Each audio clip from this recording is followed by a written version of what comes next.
sometimes like all you want to do is run. Hear me out, hear me out. It's all the things you never show.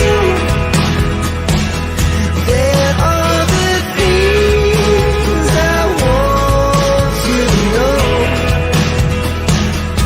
Secrets start in your heart to slow. But if you don't want to tell me now, I guess I'll never know. Losing almost all my energy. It's getting hard to talk to you, and I'm the only one who speaks. It's all the things you never show. There are the things I want to know. Secrets start in your heart to slow. But if you don't want to tell me now, I guess I'll never know. Okay, hey you guys, welcome to today's live. What is today, Charmaine? Wednesday. It's Wednesday. Wednesday. It's I know. hump day. I keep Thank thinking God. it's Thursday. Wait, what? So thank gosh. I was thinking it was Thursday. I'm a day ahead of myself this week. Yeah. And Aspen will be joining us shortly. Heaven forbid that Princess is running late. I know, it's strange. It never happens. No, not at all. So it's unusual. Mhm. Maybe Charmaine, maybe Randy Gravitt, and who had asked if Oh. alive. I was like, and then of course Aspen had to say something back, and I was like, no, Randy, sadly he's still alive. Contrary to a Facebook post. I was like, dude, stop talking. It was quieter when you were dead. Yeah, I went back and I looked and I was like, wait a second. I haven't heard from him all day. Is he okay? Like I was thinking. I that would was be like, terrible. I don't care. Yeah. Aw, yes, you No, do. no, because I know because we had already talked the day before. Yeah. And plus he did 2 lives, so pretty sure Aspen is alive and well and late. Anyways, so I don't know how these type of things start. Anyways, makes me giggle. But yes, he's alive and well. Lacey should be happy to hear that. Hey Miranda, how are you? Charmaine's in the house. Hi Daisy Dukes, and of course it's a crime shame. And Sharon Parker's in the house. And Elizabeth, hey Elizabeth, how are you? And yeah, so tonight you guys were going to talk about a little bit just about Rex Heuermann there. Tomorrow we'll end up finding out who the other charge is, what the other charge is for with regards to Rex Heuermann. And then we'll do a little bit about Delphi without Adam on it. And then Sebastian and then Maddie Soto. So yeah, so we're Maddie and Sebastian are going to be the 2 longer parts of this live and whatever. But yeah, so on there. So you know what? Let's just play this one out, I guess, Charmaine. So hello and welcome. Don't forget, if you guys could give the live a like and a share if you could. I don't know why, but it's not connecting to Facebook because normally every week, and because I hadn't done a live in 10 days, every week it will say, keep connected to Facebook. And I'm like, yeah, okay. But now when I go do it, it gives me an error. And then I go connect it and then it still gives me an error. So I'm just like, whatever, Facebook. It's not like I have it connected right anyway, because it's either Twitter and YouTube, but nobody is ever in here from Facebook. So I obviously am not doing something right. Right. And honestly, I haven't cared enough to actually look into that. Are you streaming to YouTube or Twitter? Eh? Do you stream to Twitter like every time, like automatically? Does it? Well, it automatically plays, yeah. Oh, okay. Yeah. And I don't know where Diana S is. I'm I not haven't sure what. seen her for a while. No. Yeah. So hopefully she's doing okay. Not really sure. You know, sometimes people disappear for a while for whatever reasons. You know, and then like I remember, sorry, Sharon, I think it was you that asked that last time, and I don't think I replied back. Like when she said it in the chat, and I meant to, but it was like, yeah, I don't know where Diana S is and stuff like that. So hopefully she's okay and well, and all And that. You never sometimes would. people just need a break from true crime, you know. Mhm. Yeah, I know Miss Dog Lover used to be in here all the time, but like I said, everyone needs to have their time when they just need to regroup because sometimes people get too invested Yeah. in true crime and they don't know how to balance it or they get too invested in a case. Yeah. Um, Hi, Misty, and that's the thing I actually just kind of want to touch on for a minute. Okay, so when I was doing the Suzanne Morphew case, right? This is when I'm first into true crime at all. Seen the Delphi case, thought after a couple weeks, I was like, what a really messed up case. Oh, Suzanne Morphew's missing. Let me go over to this lady that's missing on Mother's Day, is basically how that transpired. Then I was just there in the Suzanne Morphew case. And then I would touch back on Delphi a little and I'd go, yeah, messed up case, don't know, whatever, right? Mhm. Um, but so because it was like I was dreaming it, I'd go to work, I was thinking about it, Mhm. and it was almost like it was just consumed my entire day of thoughts and everything. So when I came back to Delphi, in a sense, I knew that I had to bring some balance back to my life, in a sense. I needed to know like, I can dive into something and I'll go overboard into something, and then you realize like, oh, I'm it, you know, um, and then like, there are a lot of ways to do it. But so the thing is um, that sometimes people get so invested in cases. Not only do they get invested, they it's almost like it just is like absorbs them. They get into conflicts with people, and stuff like that. And it's one of those things that I soon learned. At first, you're like targeting them back, and you're going, I don't give a shit about you. I'm freaking this. My real life is here. It's not on the freaking YouTube land, type of thing. And you kind of, go back and forth with the ignorant, kind of like the ignorant people. And after a while, you're just like, you know what? I literally don't care about you people, like those ones, and I don't want to waste my energy on those type of personalities. So Mhm. I just really don't care. But anyways, nothing ever really pisses me off. Meaning if someone actually thinks that I'm maybe pissed off on a live or something, I'm actually not. Like it really has no impact at all in my real life. The only thing that would impact me the most is if, like, let's say me and you had an argument. Never. But if let's just say we did, and because me and you are very close, that would of course bug me because we're Yeah. friends,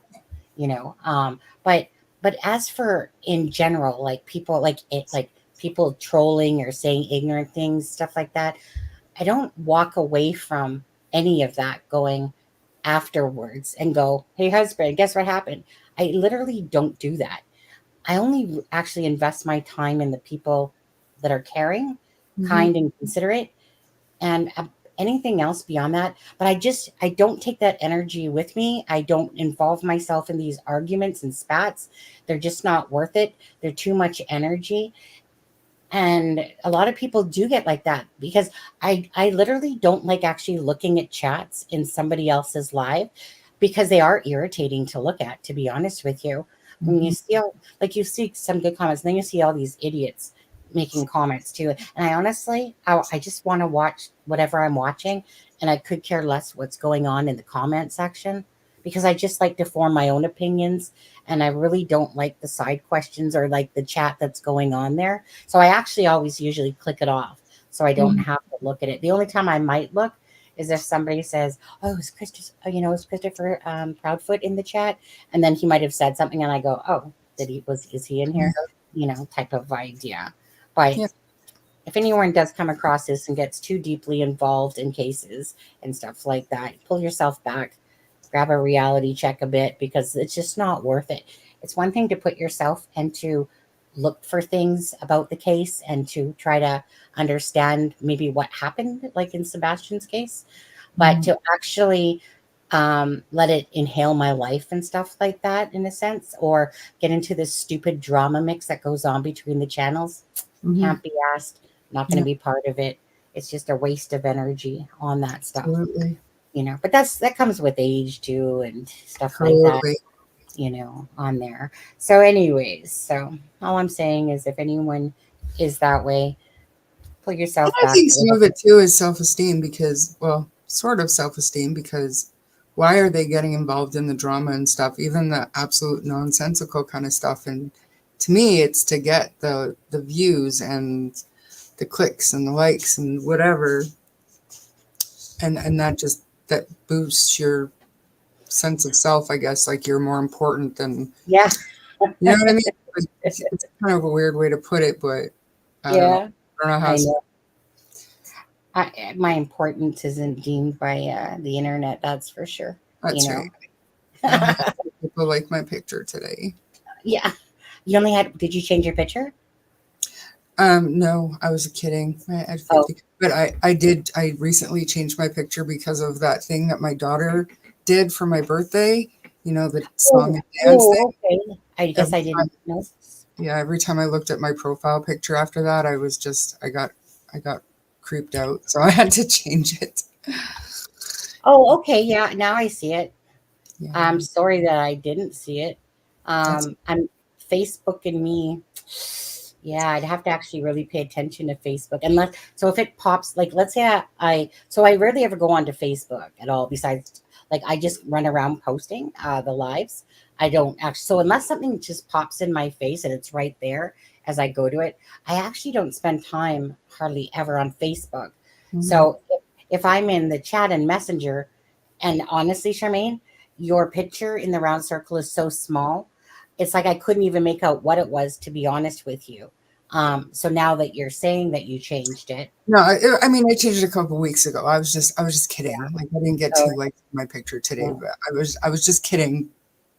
But yeah. I was just No, saying. but if Some I had people my, actually care, and yeah, that actually bothers them when they don't get a reaction to yeah. their stuff. Actually, I kind of don't like it when I do change the picture because I'm like forgetting that people are gonna hit the like to it, like that are on your friends list and stuff. I'm like, oh yeah, right, right, because I'm just like, no, And like no. I said, the only reason that I changed it this time is because of the thing my daughter did, and that old profile picture is in that video. And every time I open my Facebook and I seen it, I was like, yeah. Ugh. But now, so on this one you have glasses on. I see on Sun- there. Sunglasses, I It's think. like, you know what? It's summer sexy, is what it is. That's what we're going for. Summer sexy, not some are sexy. Anyways, Summer sexy. Yeah. how about Okay. that Rex Heuermann? Yeah. A. Oh yeah, yeah. Let's do Rex. that. All right. Yeah, let's watch Rex. Okay, guys. Make it bigger, I suppose. So Rex Human, again, there's going to be charges dropped tomorrow with whatever it is that he's being charged for. Could be another possible person. Who knows? But anyway, we'll watch this and see. Stories, a big Oh, update let me in the turn it. investigation into the Gilgo Beach murders. Yeah, according to Newsday, the suspect in the case, Rex Heuermann, is about to be charged with another murder. To help us dig into the news that is literally breaking this morning, we're joined live by ABC News contributor and former NYPD Chief of Detectives, Robert Boyce. Good to see you. Thank you so much for weighing in on this. Good morning, all. Good morning, all. Good morning. What are you surprised by this at all? I know that they continue to investigate him. There were 6 days in his basement. Investigators, poking around, trying to see what else might be found. We didn't know why, and now we hear this. Well, I tell you, it's a seismic change, Michelle. It really is when you look at this case, because now look at the timeline. Late April into May, they do a 9-day search in Manorville. Now, there's two girls from Gilgo, two ladies, excuse me, that matched that, Valerie Mack and Jessica Taylor. Their remains were in both locations. So they do a 9-day search. Then they go back to his house at the last week of May and do a 6-day search in the Massapequa Park house. So now, 10 days later, here we go with an indictment, a sealed indictment to be opened hopefully Thursday with a new murder. So look at these cases, and I'm looking at those two ladies right now. Is this part of that? It seems to be. Okay, to be open Thursday, right? Bob, so you just said that because they've been mum, right? The task force has been mum about what they're doing, what they've found. Prosecutors haven't said a word. So now that we have this new indictment and this arraignment happening on Thursday, will the prosecutors finally speak? Will we finally learn some more? Well, we should, and that's the whole thing. They've had great case discipline, which means they had no leaks at all in this going forward. So, and the case is developing rapidly. I will throw this out right now. They've had, he's had Heuermann hundreds of contacts with sex workers. Is this one of those ladies, or is this one of the ones in Gilgo and as well as Manorville? And that's where we're concentrating right now. These are long day searches with a lot of resources, and this is the fruition of those searches. So it'll be really interesting to see Thursday if they name the victim in this case. And that new task force that has, been formed just for this purpose, they're going to keep going. They will keep. I know there was another suspected killer in the same area. Vitrov. Are they going to keep trying to assign victims until they can't anymore? Is that their purpose? Yes, Danny, it is, because here's the issue with Vitrov. He's charged with 2. They like him for a third one, which they haven't been able to prove. But he doesn't appear to be it. Obviously, they're charging Heuermann. So these ladies, Valerie Mack, Jessica Taylor, they predated the Gilgo 4. They were before that. Additionally, they were dismembered. Those ladies were not. So this is a little bit of a curveball here. We're trying to figure this thing out as it goes along. But apparently, with DNA and all other things, it emerges very quickly, and the case is moving very quickly. So he's brought in a lot of talent, a lot of investigators into this case. Kudos to him, as well as the Suffolk County Police Department. They've done a great job with this. It's completely changed from what it was. And so now all of a sudden we'll have more information on Thursday, and hopefully some family has a little more justice than they had a few days ago. Yeah, very interesting. I mean, at this point, he still has pleaded not guilty. We'll see if any of that changes. But as always, thank you so much. Thank you. We appreciate it. I wouldn't stop playing. I hit it like 3 times. Aspen's in the house, hiding behind his camera. Hi, Aspen. Hi, Aspen. Hi, beautiful. Hey there, how are you ladies? Okay, he is alive for me. I told you. I told you that just wasn't a random person showing up on the live. So that's crazy, hey, about Rex. I keep hoping that he'll be charged with Shannon Gilbert, but I know he won't. But I don't know.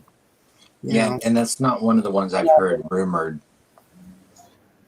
yeah, I don't honestly know about that one, to be honest with you. Shannon listened- Gilbert. Those are the remains that they were looking for when they started finding all the other remains. No, I meant I've listened to the whole story, and I'm honestly not convinced that he did anything to Shannon. I think No, it- me either. I mean, I don't, but I just wish that that they had that kind of closure. I feel like, karma's a bitch to Rex, is that they were looking for Shannon, and they came across all those remains. And, I mean, honestly, he should have been caught a long time ago based on what they had, especially with the avalanche, the green avalanche. Yeah. And that the person actually said it was like a 6 foot, basically tall ogre with a green avalanche. And that the corruption that was going on with the sheriff or whatever it was, whoever he was, like that all played into it. Yeah. But I also believe.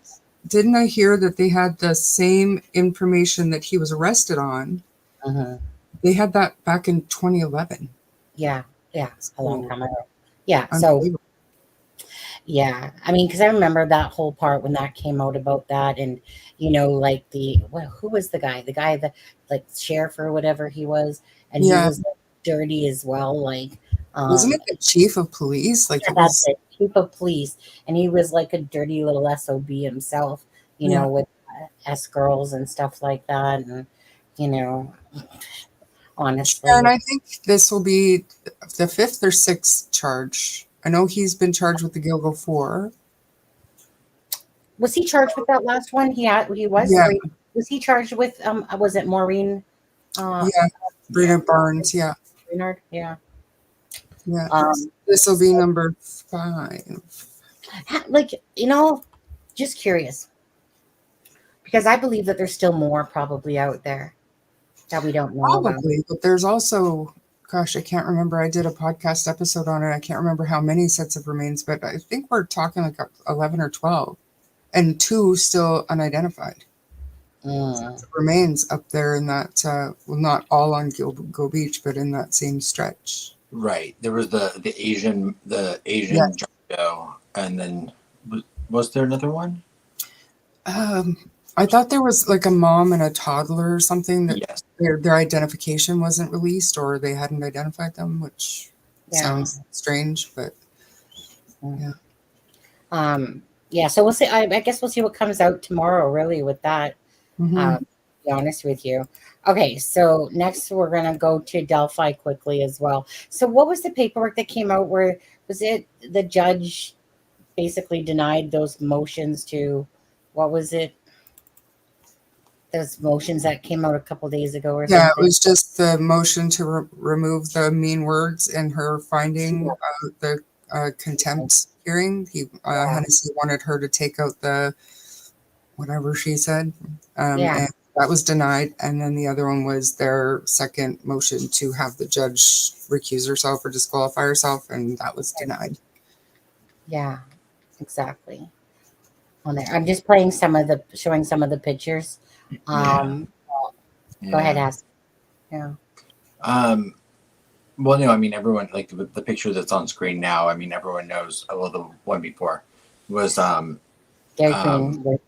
Dairy Libby. Queen, where Kelsey worked. Kelsey, But yeah. the thing a lot of people might not realize is that every day when Richard Allen walked out of work, when you walk out the doors of CBS and you turn to the parking lot, the only thing in your eyesight is that Dairy Queen. Mhm.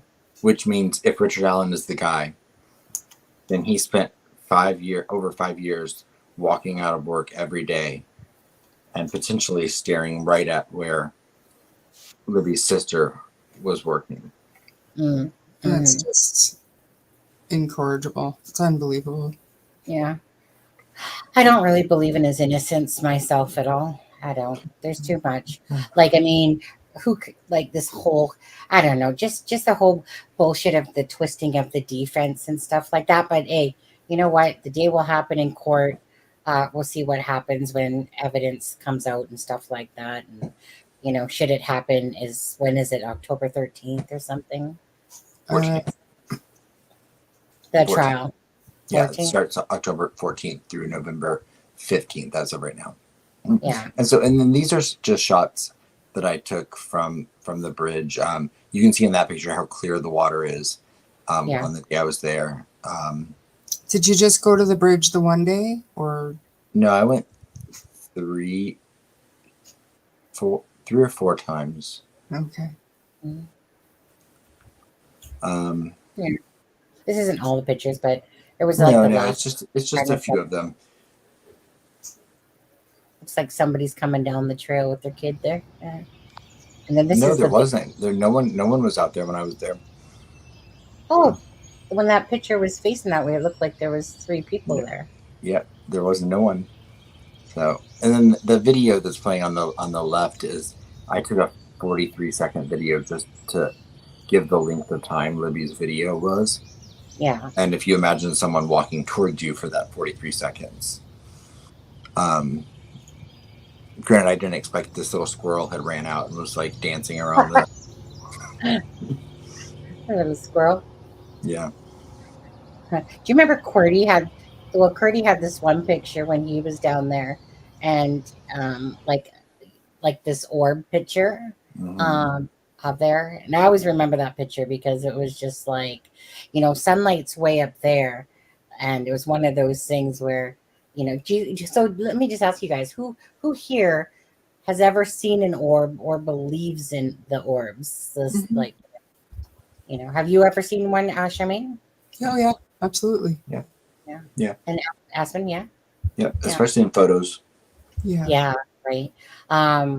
Yeah, that one that Qwerty had showed was, I don't know. I always remember it because it was just like when something shouldn't be there, but it is type of thing. you know, and stuff like that. But yeah, so I just sort of like, there's not much going on with Delphi. Honestly, like I said, we cover it here and there now because it is what it is. Whatever things go on between, I'm not a paperwork person, like I said, so I honestly, half time I don't even read them anymore, to be honest with you. I read the last two, like the ones about denying the motions. I read those two. Mm-hmm. But honestly, I'm just not I've never been a paperwork person.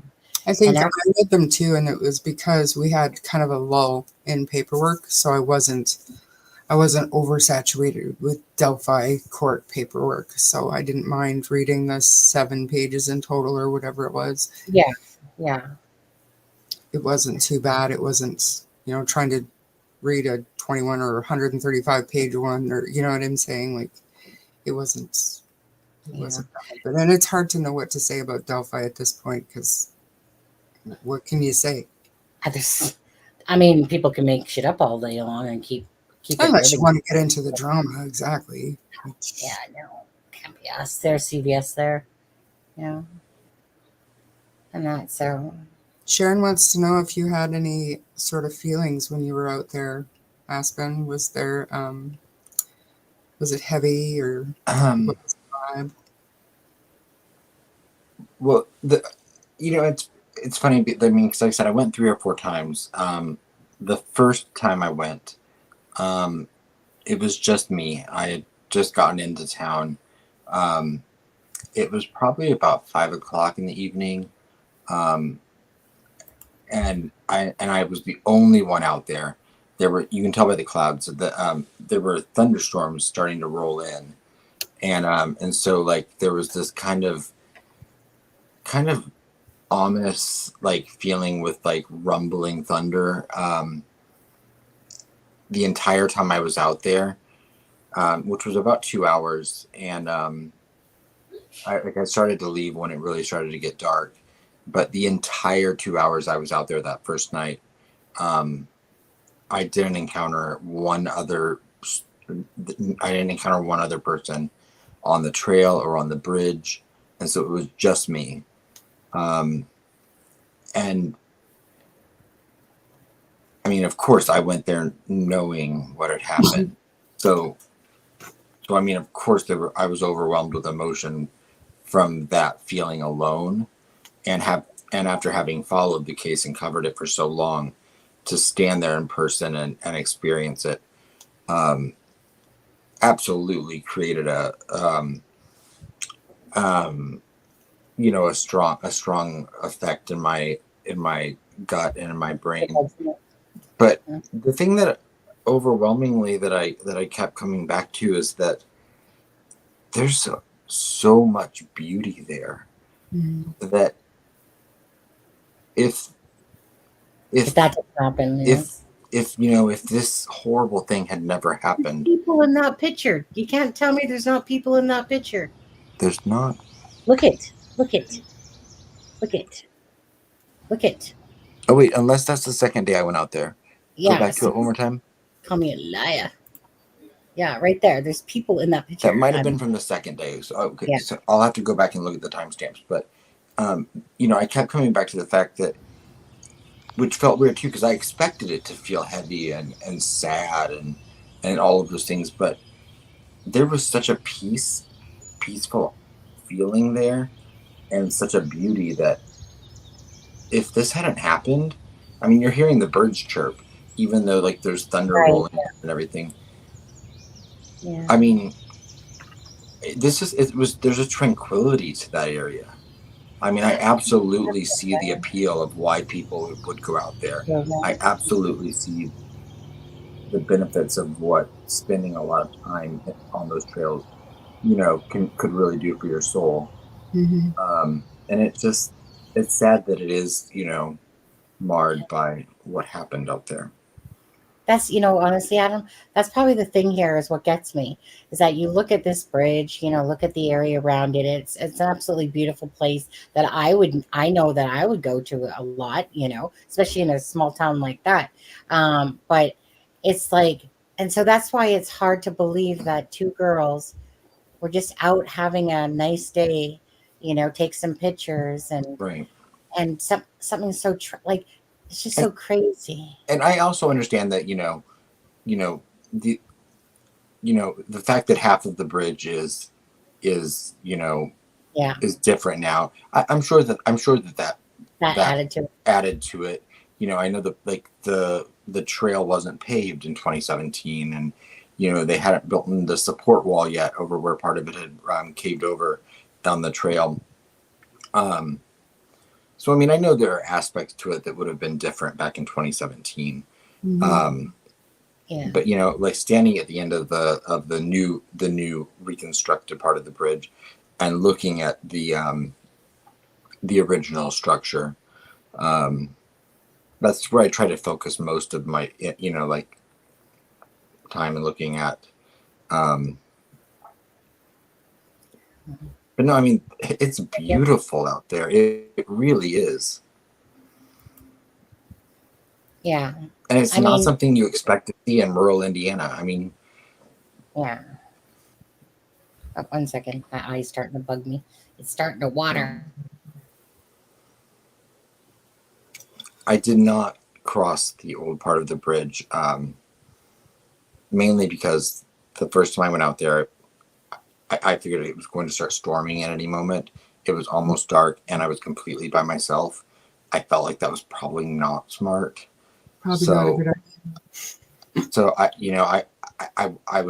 I wanted to hop over that fence and walk the old part of the bridge, and I still would like to, but I did not cross the old part of the bridge.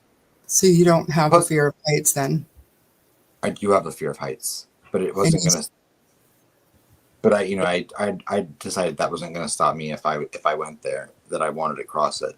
No, what? Um, then the second day I went, I was with other people and they weren't keen to the idea. So Yeah, I get it. Yeah. Anyways, okay. So only because we got to keep moving on here. So is there anything else to say about Delphi? no, and I'm sure I have a lot more to say about the whole thing. And Yeah. Well, I'm glad you had the experience of it all.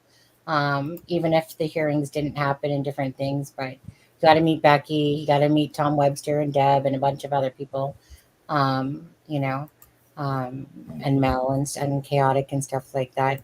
And and see it and first time, and so much of your time has been put into looking into this case. So I'm really happy for you that you were able to go and experience it yourself. Yeah. well, I mean, and the reason I went was to cover the hearings. So I Yeah. mean, it like on day one when I got there, that kind of completely was derailed, which I understand. I mean, I knew that was a possibility, but um, as disappointed as I am for that, because I didn't get to go live every night and talk about the hearings. Um, it really did give me the opportunity to really just Yeah. spend 9 days seeing what that area is like, and there's not a ton to do. So I mean, Yeah.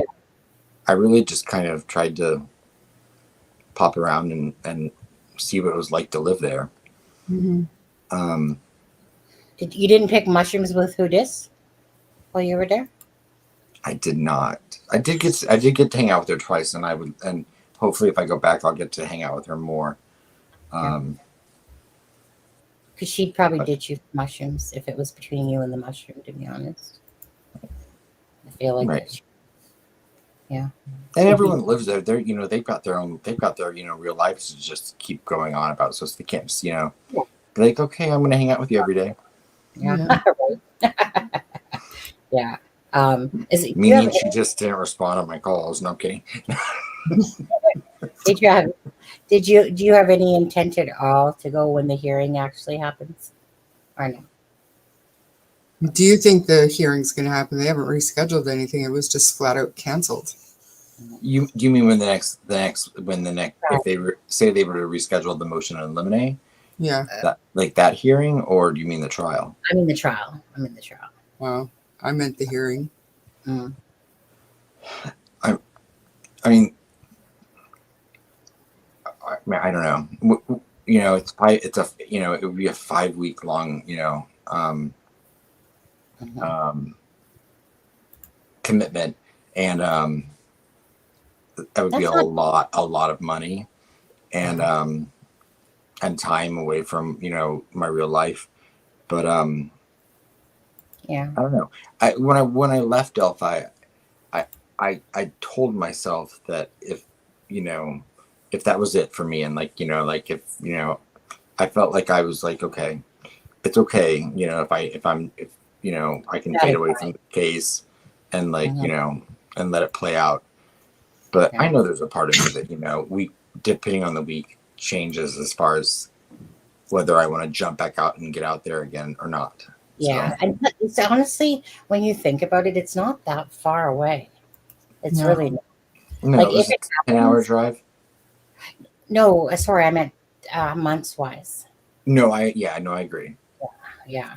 Like, I mean, it's like it's already June, July, August, September, right? Yeah. That's like 4.5 months. It's not, time goes by really fast. Anyways, we'll see how the case all ends up. Everything has its course and path and stuff like that. And so we'll see how it all plays out. I do hope that at the end of the day, my last thought on Delphi here is, besides prayers, of course, always for justice for Abby and Libby, but I just, hope that they do perhaps televise it on a channel, in a sense, kind of like Idaho and stuff like that. That would be amazing if they would do that. To be honest with you, instead of I, having yeah, I I don't know. still think they might find a way. Yeah, I hope so. We'll see. Do you guys think that Judge Gull is going to sit this thing through the whole way? Yeah. Yes. Absolutely. Judge Gold 100%. She's not recusing herself. Yeah. If anything, it would be about principle, probably, to her. Yeah. She's On not there. going anywhere. Oh, okay. Okay. So we're moving on for Delphi. So of course, always to the girls, Abby and Libby, justice for them, and hopefully, 1 year we'll see that. Okay. So next we'll go on to Sebastian's case. Now, I have to retract because I totally remembered but totally forgot. So let me just pull up, which is the one I want. This one here. I'll do it in a second. Okay, we'll go back. Okay, so I forgot up until I seen Bullhorn Betty post this. I actually totally forgot about the second interview that the Proudfoots had done. So I want to say that there is 6. So they had done the first one on Duchess. Then they had done the next one on WSMV. And then they did the second one on Duchess. And then it was Chronicles of Olivia. And then it was Smiley's. Oh, sorry. Hold on. Let me retract that again. So Duchess, WSMV, Caitlin Miller, Fox News there. Then it was back to Duchess on March 17th. March 18th was Chronicles of Olivia. And March 20th was Smiley's World. So I totally actually forgot about the fact, because I never, what the thing was, is that I never went back to watch it. I only remembered bits and pieces of it. And then when I saw Bullhorn Betty pull up this second interview, I was like, oh shit, forgot about that one. That's where people are hearing about the pancakes that she made type of idea.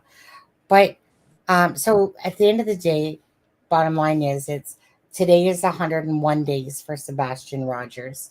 Because everyone was posting the 100 days, I think yesterday, I think it was. Thank you, Gail. Thanks for doing that. Let's see who got that. So so today is physically the 101st day for Sebastian Rogers. And if you think I'm wrong, well, I added up the months about 4 times in a row plus the day. So today is 101 for today. If you would count the 26, and then of course you would count today as well. So who got that? Let's see here. Oh, I think my thing's lagging. Can you guys see who got that or no? I can't see it from StreamYard. Have to go onto YouTube. Yeah, that's okay. It's just running so slow. Let me just hit refresh, see if I see it.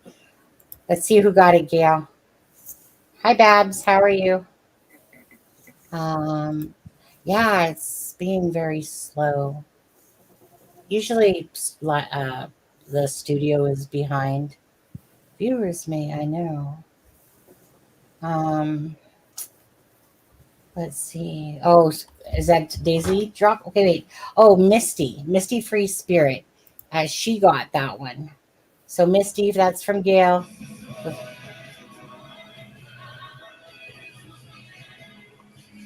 Shouldn't it be a Rickroll? Yeah.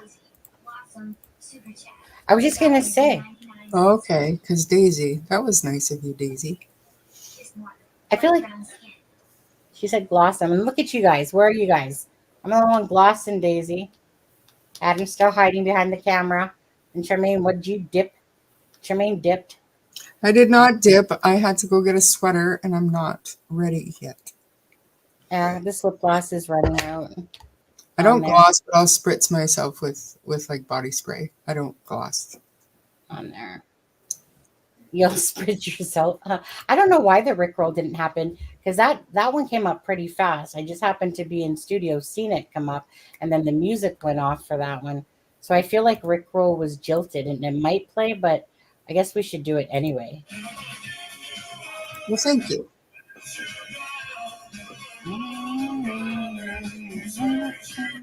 I desert you. You guys know that. All right. Thank you, Daisy Dukes, and thank you, Gail. And yeah, congratulations to Misty's Free Spirits. Thank you guys. So Sebastian, man, this case bugs me to no end. Each day I say, come, like yesterday, I'm just like opening up my mind, going, come on, spirits, come on, tell me what happened to Sebastian on this one. So this is an interview that you guys probably never heard, and I'm not playing the whole darn ass thing.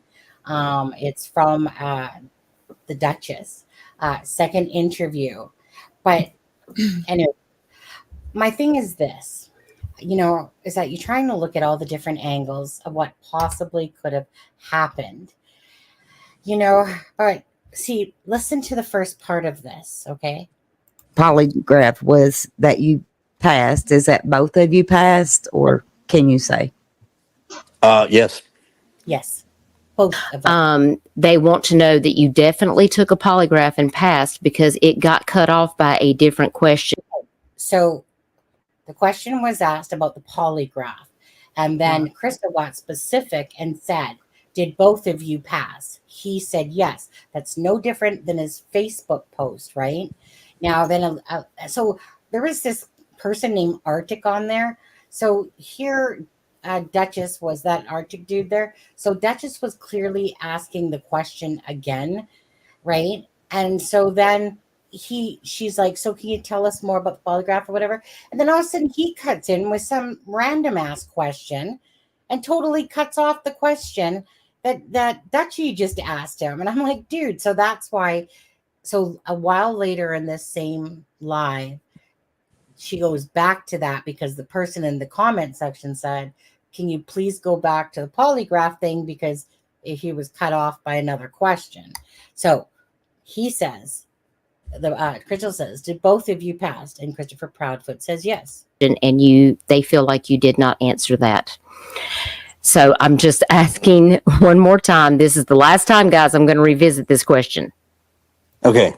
For the record. Mo, he said he passed it, according to Amy. Well, hold on. Somebody asked the question, was a polygraph taken and has it been passed? Listen to this. Yes. I didn't specify who or when. The results of the polygraph was that you passed. Is that both of you passed, or can you say? Yes. See? What an effing. Unfortunately, she's not going to tell you the full story.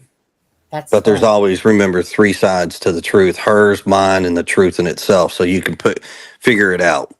Okay. Okay, so Have the two of you taken a polygraph? I have. I have not. The results of the polygraph was that you passed. Is that both of you passed, or can you say? Yes. right? So my thing is this, Mr. Christopher Proudfoot, who loves to preach, just ask me a question. I'll be honest and open. How can you even believe what they're saying if you have somebody that can't even tell the truth?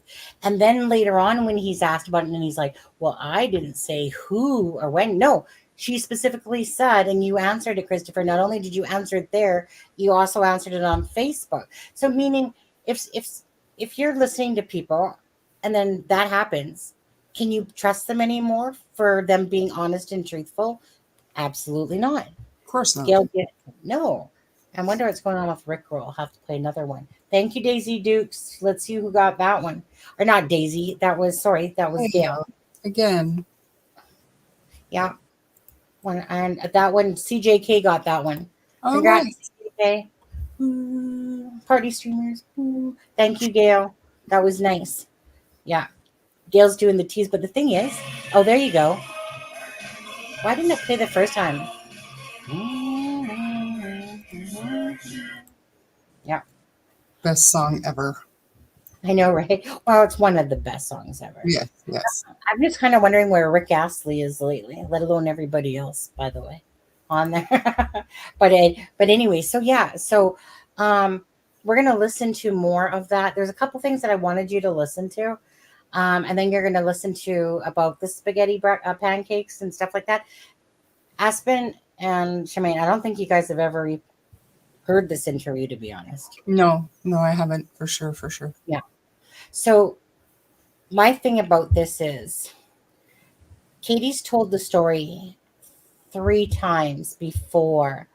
Well, she's told it. When did she first bring in the thud?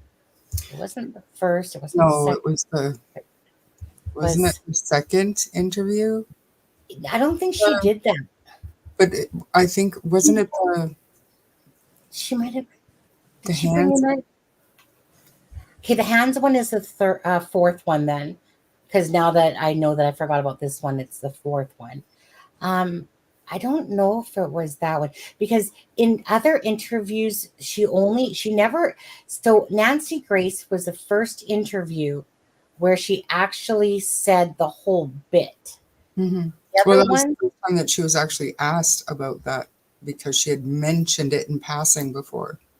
She had mentioned it twice, once on Chronicles of Olivia and whatever the other one was, about the heard a noise, said, what you doing in there? But she never, what I'm noticing with Katie Proudfoot is that I honestly don't know if she's just really bad at telling the day. And she just neglects and leaves things out certain days and that. But she's so inconsistent in her things. Like, there's certain things that are always in her typical timeline for the most part. Like about the mom, like, good night, mama, da-da-da-da. But then there's such sporadic differences in what she says. Like, for instance, this pancake thing, you don't ever hear about it again. You hear about the breakfast on Olivia, but she doesn't go into detail. Anyway, I'm just going to play this out and let's let you guys listen. Earlier, you had stated you heard a noise in his room before you went to bed. What time was that? Around 10 o'clock. 10 p.m. What did it sound like? Just a thud. A thud. See? The results of the poly. I accidentally hit the wrong thing. Just a thud. Just a thud. What do you think about that when she says it like that? Just a thud. Hey, where did it go? I feel like I'm too far. Where did Nancy go? Oh, this is the one. Okay, hold on. Is this it? I was on the couch, which is near his room, and I said, this is it. Earlier, you had stated you heard a noise in his room before you went to bed. What time was that? Around 10 o'clock. 10 p.m. What did it sound like? Just a thud. Just a thud. A thud. You stated that you said, look, I don't care what you're doing in there, go to bed. Is that right? I was on the couch, which is near his room, and I said, Bubba, did you fall out of the bed? And he said, no, ma'am. And I said, well, whatever you're doing in there, knock it off and go to sleep. So you heard his voice at 10 p.m. Yes, ma'am. Do you have any idea what the sound actually was? I do not know. Can you walk everybody through that and what led up to you? Okay, so just quickly on that one. My thing to you guys is, on Nancy Grace, she says the most that she said about that particular part. Never do we hear ever about the chapter up until Nancy Grace. She's never brought up the telephone conversation unless it has been brought up to her. But other than that, she has never talked about that at all. Like, it's either Christopher or somebody else has brought it up because of Christopher talking about it from the original Dutchie interview. But she herself has always never brought that up. And so that's what I have a hard time with, is because it's like, you know, you're not bringing up, when someone says to you, can you go through that night? Okay, as we listen to this. You finding out that Sebastian was missing? Yeah. Sunday morning, I'll just start at the morning. Sunday morning, we got up and I made a fun breakfast for us, spaghetti pancakes. Google it, y'all. Fuck is spaghetti pancakes, by the way? We FaceTime family while we were eating so he could brag, because that's something he likes to do. And we were laughing and joking on FaceTime and having a good time with that. After breakfast, we got a call to go pick up our niece and go take her to meet up. So we did that. We went and picked her up, and we met her mom at Okay, so I have to stop that there, because I never knew about the spaghetti pancakes. I knew it was breakfast. I knew that she had talked about bragging on Chronicles of Olivia, but I didn't know they were FaceTiming. And that's what, because like I said, I totally forgot about this interview. And then she talks about the niece. Now, it does strike me when it takes her a bit to all of a sudden remember, like, then she does this big pause, and then she goes, pick up the niece. So I always wondered when the niece was dropped off, but obviously she wasn't dropped off. She was picked up and then taken to where her mom was at BJ's, and then her mom would have obviously have driven her back home. And so that kind of cleared like that up for me, like, meaning I've always just tried to have a timeline of events of course, and it's all according to Katie Proudfoot, but I've always just tried to have a timeline of what happened that day. But after listening to this, now I know that I always thought that Katie dropped her off after BJ's, because Katie says we went home, dropped off snacks. But what do you guys though think about, like, how in some interviews, and they're rarer. So when you hear more information, it's rarer than when you don't hear the information. So typically it's more of a gloss over. Right. But it's like why does she keep having like this thud? This thud. It came out like over a month later about the thud. Hearing that. So why did that happen? Why did we never hear about the chapter? That she was reading, like she was in school reading a chapter. Why has she never brought up the conversation with her and Christopher herself? It's never been talked about from her side. Like, meaning she's never brought it up. And then she talks about, like, here you to hear about the spaghetti pancakes, and yet that's the only time she's ever said spaghetti pancakes, let alone the FaceTime, and let alone, again, she'll gloss over like she doesn't talk about the school, like her sitting, like she literally asks, like, so tell us about the events of that night. You think when somebody asks that question, or, you know, I was sitting on the couch doing some stuff for school, type of thing.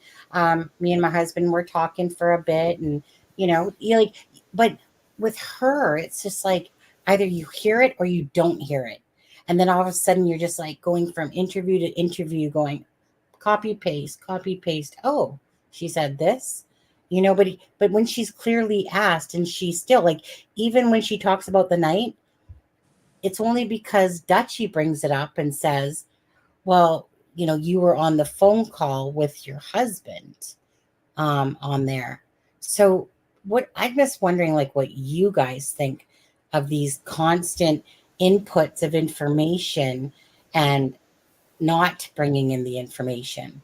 And I'm just very confused by that, and then you have Christopher Proudfoot lying about the polygraph test, meaning that's why for me, it's hard to believe them. Like, not that they still had anything to do with the disappearance of Sebastian, but, if you can't trust, Christopher Proudfoot because he lies, and Katie couldn't tell a timeline if her life depended on it, and she inserts information like later on, or else it's, prompt out of her. I don't know. Like, I'm just kind of wondering where you guys are with that whole stuff. Did you say prompt out of her? Prompt. Prompt, yeah. Yeah. What did you thought I said? No, I missed what you were saying. But my thing is that what do you guys think? If you guys were listening to somebody, right? Like, because obviously I'm the one that pays the most attention to this case. Because you were in Delphi and Charmaine was doing her thing for a while, but meaning I'm the one that has pretty much watched everything that's been going on for the most part. So I know all the different interviews because I was so focused on the timeline and the different times that they say something. But just in general, and it doesn't matter if it's these guys or not, when somebody lies about taking a polygraph test, and then in that same freaking interview, about 20 minutes later, he goes, well, I didn't say who or when. Yeah. No, you did, dude. Not only once, but twice, actually. So for me, with the mom bringing up information and just kind of throwing different pieces of information here and there and everywhere down the road, I always try to put myself in somebody's position. And as a mom, I think that my mind would be so scrambled and so stressed out that I would be remembering things and placing them on a certain memory, even if they weren't accurate. And I truly think that that's a lot of what's happened, and that she doesn't remember something right away, but she might remember something a week away, and then just assumes that it's that day, and it was actually not that day. You know what I mean? Like, but you don't think, Charmaine, when something vital happens in your life, like meaning on that particular day, that's like a memory that ain't gonna go away. Like Kelsey, she's gonna remember that specific day, and everything else might be a blur kind of after that. But meaning, 100%. I'm just throwing out a possibility for you. But I'm still in that garage with Katie and Sebastian. So I know, right? I know. Like deflect her or anything like that, but I'm saying as a mom, I think that I would probably misremember certain details down the road and maybe be like, oh, that was that day. I'm just giving you a suggestion. She's more remembering them down the road, not near the beginning, when one would normally say the most at the beginning. Right. But most of this information is down the road. But they didn't do an interview right away. Wasn't it like 8 days or something? How long was it? It was 7 days. Yeah, actually it was 7. Seth was, I think, the 8th day. So I'm sure the law enforcement had locked down her timeline relatively quickly. They would have had to, otherwise there would be more suspicion on her from them. This case is like just effed up. Like, honestly, to not have anything. Anyway, to not have anything about what happened to this child, like in this day and age of recordings and cameras and Like this case is honestly, it is a mind F is what it is. Aspen, what do you think about Katie and Christopher that way? Like, Oh, well, I mean, okay, I'll say one benefit of the doubt that I will give them, and it's something I've heard in multiple cases, and it's something I was actually just listening to one of the family members in Delphi talk about is, of course, the events of the day that something like this happens, you never forget. But at the same time, there are elements of the day that can become a blur. So while, yes, you may remember this happened, this happened, this happened, and this happened, to try to, place those moments all back into the correct order or an exact time frame, it can be difficult. If your son goes missing or your granddaughter goes missing or whoever, of course you're going to try to zero in on all of the details from that day. But of course things start to get, what was it, 1:30? Was it 2:00? Was it, small details do get lost because you're so overwhelmed with the gravity of what happened. That's the one benefit of the doubt I'll give Katie and Chris. But don't you think the reverse kind of happens though, Adam? Is that usually as time goes on, like, yes, you might remember some more little details, but usually you remember the most at the beginning. And then as time goes on, you might eliminate things because they're not as clear anymore. Where in this case, it's more like that it's more clear, like you're getting a bigger picture as time goes on with the timeline further down the road than actually closer to the beginning of when it happened. And then how accurate is it? You know what I'm saying? Because now she's just adding information, and who knows if it's accurate, if it's blurred, if it's misremembering. I really hope that law enforcement nailed down her timeline early, like day 1, day 2. Well, they obviously had to go back to the camera footage because they couldn't find nothing from that night. Mm-hmm. So they said, and then that's when Christopher Proudfoot said, hey. And when did Seth say the last proof of life that he saw was it at the roadhouse or whatever? Yeah. Yes. I do believe that I do believe that he did take out the garbage. Mm-hmm. I do believe that happened, and I think it's because even if Seth didn't see that it was Sebastian, I think just the fact that a figure was seen taking out the garbage, and this, because it's one of those things is that I'm trying to give Katie and Christopher the benefit of the doubt on on trying to believe them, but it's just really hard when Christopher lies. Katie can't tell a timeline if her life depended on it, and there's no sign of the child, and yet he could have taken off and missed all cameras and everything. But don't you think that, you guys, just to ask you both, don't you think that after basically 100 days now, that if Sebastian decided to take off on his own, that he wouldn't start missing his mommy and daddy, or not maybe so much, maybe the stepdad so much, but who knows? But don't you think that he would have come out of the woodwork by now? I do. What do you think, Adam? I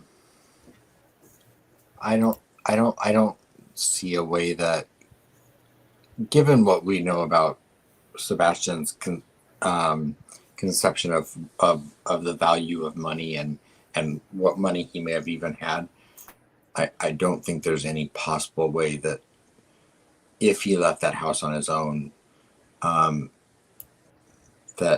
it wasn't he could have gotten, without a third party's help, could not have gotten very far, and couldn't have. I don't think he could have survived for long unless he had the help of someone else.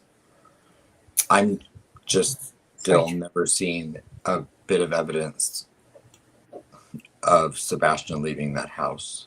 Yeah, I know. And So I'm sorry. we know that he did. We know that he's not in the house. But Right. how did he leave the house? When did he leave the house? And under what circumstances? Hasn't Right. law enforcement said that they have no evidence that Sebastian left the house? Yes. Right. So They just don't have anything, is the honest I'm not answer. saying that he's in the house either, but No, he's definitely not in the house. check But the there's- trunk. Check the trunk. I know.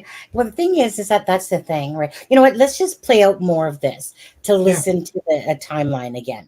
How long is it? Well, the whole thing is about 30 minutes, to be honest. But do you need to go do something? No. I was just trying to see how long it was. Okay. Well, it's about 30 minutes total, but I'll probably listen to the timeline part, and I'll probably just go like we'll see. Yeah. It's always it's more the timeline part, really. Yeah. Jace. And we were there with family members. We come home and put our groceries away. And then a little bit later, we went to the bowling alley, a local bowling alley here, and we played games. And then and this is just Bubba and I, and we went to dinner, just the two of us, and then come home. He took the trash out because that's his chore. And he come in and he was playing in his room until bedtime. And at bedtime, I told him, I said, "Hey, Bubba, it's time to go to bed." And he goes, "Okay, good night, Mama, I love you." And then he said goodnight to his puppies. And he went to bed. Okay. And walk me through what happened. You said that you were on a phone call, you were on the couch, and then you went to bed at midnight. Walk me through exactly what transpired during that time before you went to bed at midnight for you. So, well, my husband, he works out of town a lot. So we normally sit and talk every evening. And I normally fall asleep on him. And he'll tell me, "Wake up, you got to go to bed." And and that was right around midnight. So I got up and I put the puppies up and I went to bed myself at midnight. And, I went to sleep, obviously. And then at 6 a.m., I went to wake him up for school, and that's when I couldn't find him. And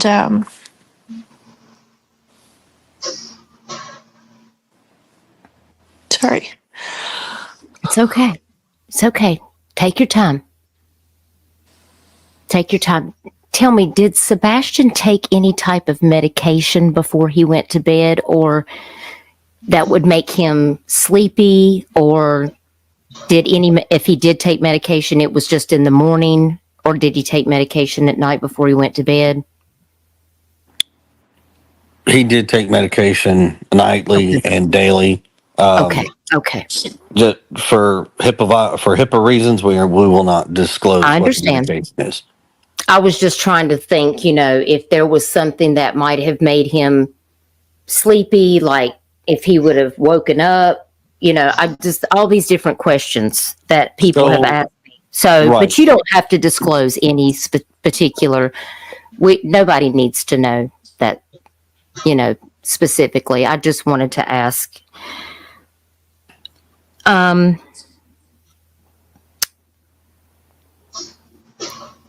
Do you feel any particular way? Do you have any thoughts about Sebastian's disappearance? Do you feel that he may have walked off? I've seen a lot of people in chat saying that he went out the window versus he went out the door.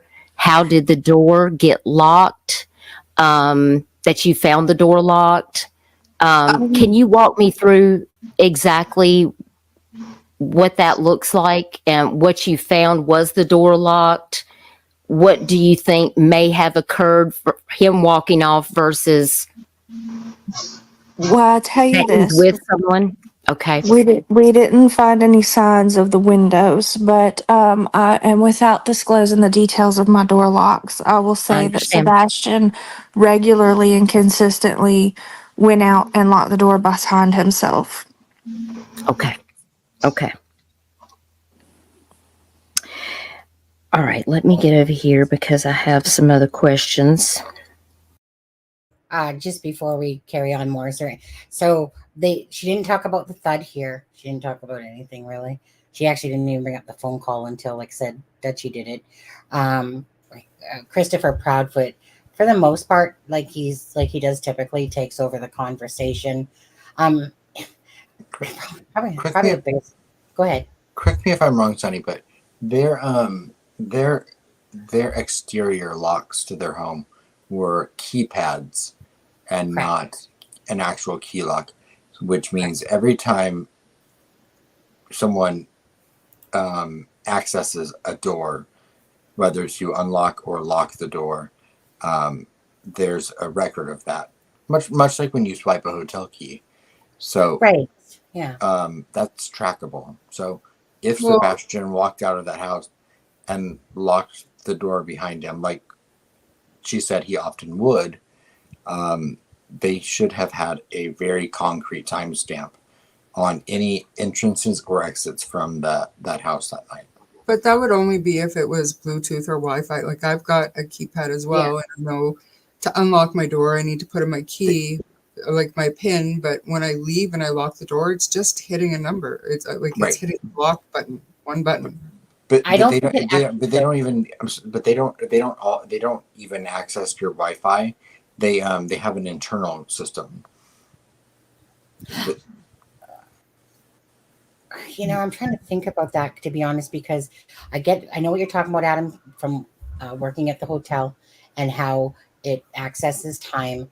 But I'm wondering about just a basic. I would have to ask my husband that actually. Because I've got like it's called a Nest, right? So I can lock and unlock from my phone. So you Right. can do that from. But if it's just a standard keypad, I don't think it would log a time because it's just literally a button that you push and it activates. It's still a computerized system. Well, let me go ask my husband because he does these on doors. Let me go ask him about that. Just see if he knows the answer. Right. Just because he does doors all the time. I mean, you'd probably have to have someone specialized to read that data, because it's not going to be like a Ring doorbell camera where it's going to show the time right there. But let's see. If someone goes into the system and that, they should be able to access that. I can't see those ones having that ability though. That's my issue with those ones because I think about my twin sister who had that exact same thing on her door. And it was one of those things is that you put it in the keypad, but to me, it's just part of the door. Like there's nothing clocking the time of when somebody goes in or out. There's not a Wi-Fi system doing it to your vehicle either, but it keeps a record of the times that it keeps a record of the time the car was unlocked, door was open, locked. GPS. No, but no, I mean it keeps the timestamp.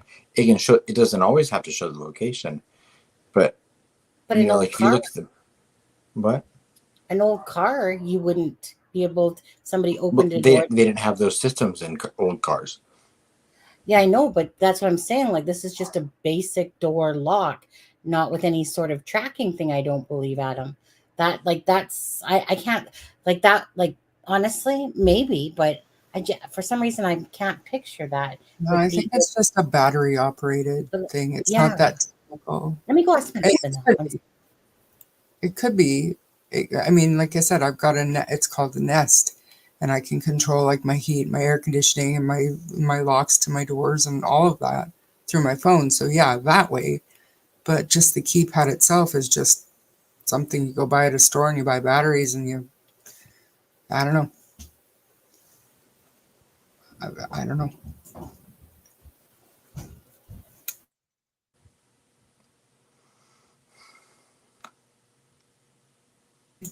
CJK, we have a keypad with push buttons. I'm not aware of anything being recorded when we use it.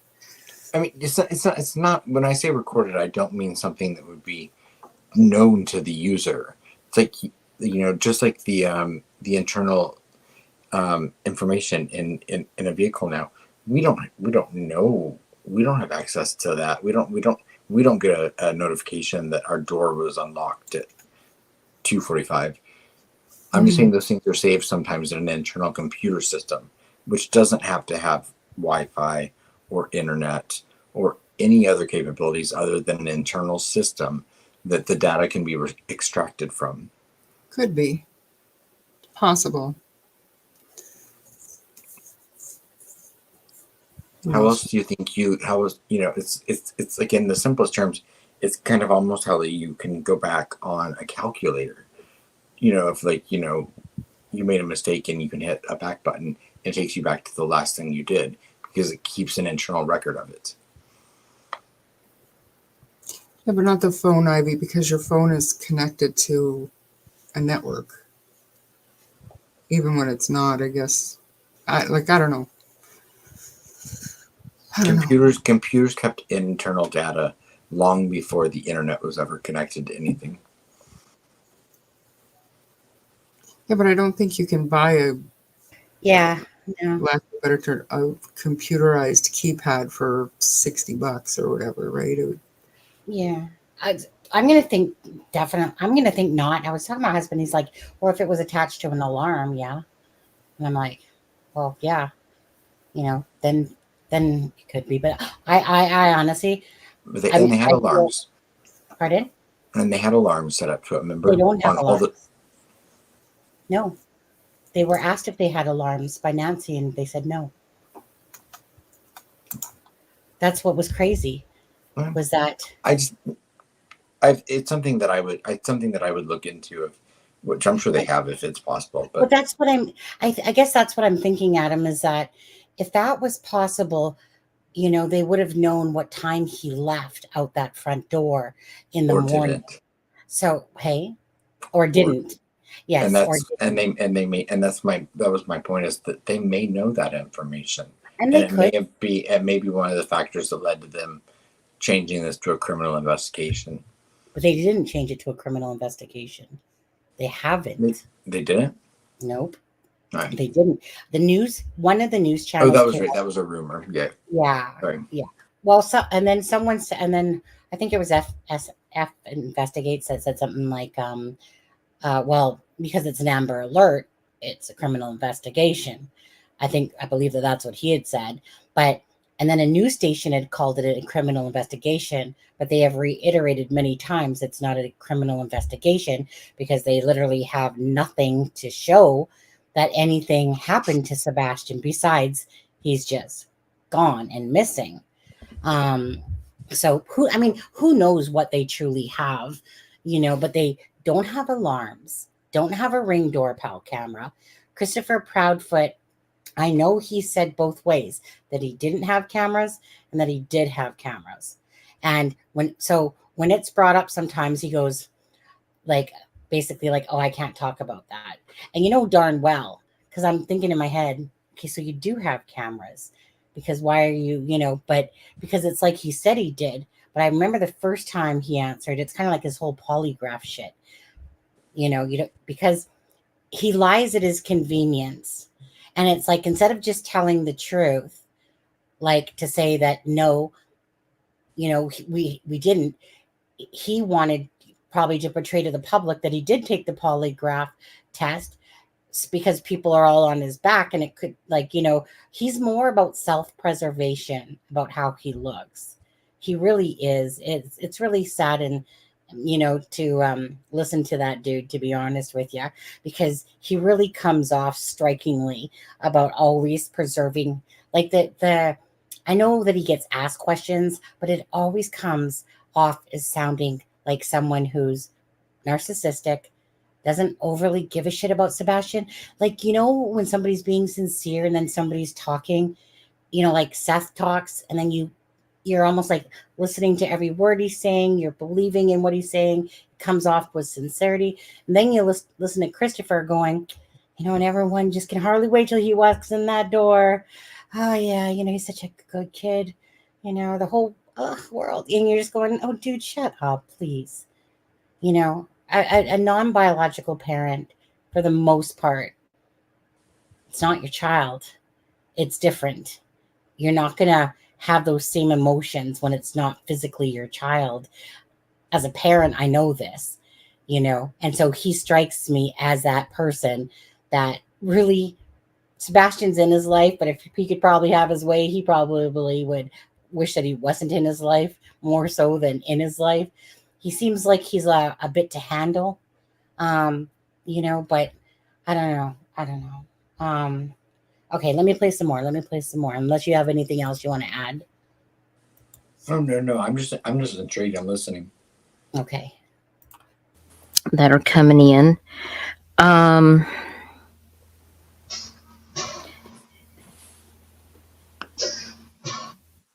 Now, I will say this much: let them ask questions. I mean, we're not hiding anything. I've heard so much negativity that I refuse to answer questions. Let them fly.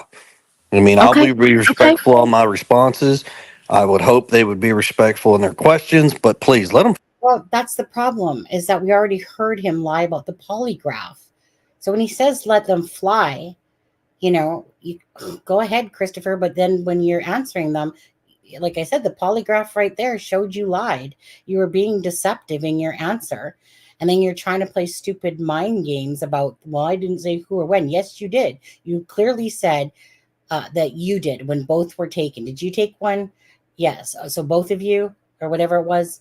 Yes. So that's, you know what I mean? So that's why with him, you just got to take him with whatever you want to believe, really. Fly. We're good with it.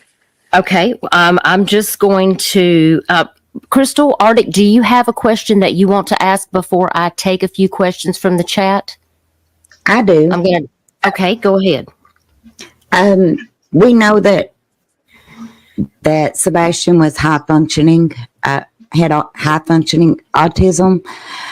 What would you say was strengths and weaknesses that he had? Because no two kids are the same, is why I'm asking. That is, you are nowhere far from the truth on that, because that is so correct. Sebastian is extremely high functioning. His weakness, he does not have a sense of personal space. They've always been working with him about like a 3-foot rule, because he likes to be right up in your face. Hey, you know, whoa. He deals with some social and emotional dysregulation issues. Simply put, his emotions or responses don't always appropriately match the situation.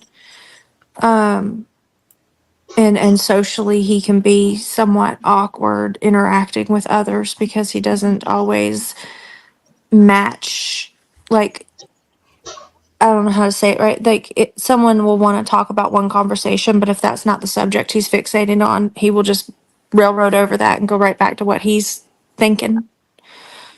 But at the same time, he's also, for the most part, a pretty happy kid, and he loves being a helper, and he likes, he likes animals, and he's really smart. He can play in a game of chess, and he's beat grown men in chess. He actually likes reading occasionally, but only if it's what he wants to read. So like Minecraft books, he loves to read those. Albeit his humor is a little different. He's funny. I prefer, he's silly more than anything. How was he with strangers? Depends on the day, to be honest with you. He goes either he's never met a stranger all the way to, depending on his mood, he don't want nothing to do with anybody. So it's kind of difficult to answer that question because it varies depending on where he is in the moment. Okay. Normally, he's there's times he's not afraid to talk to people. There's times he is afraid to talk to people. Adults, maybe not so much, but children, he has no problem approaching children and talking.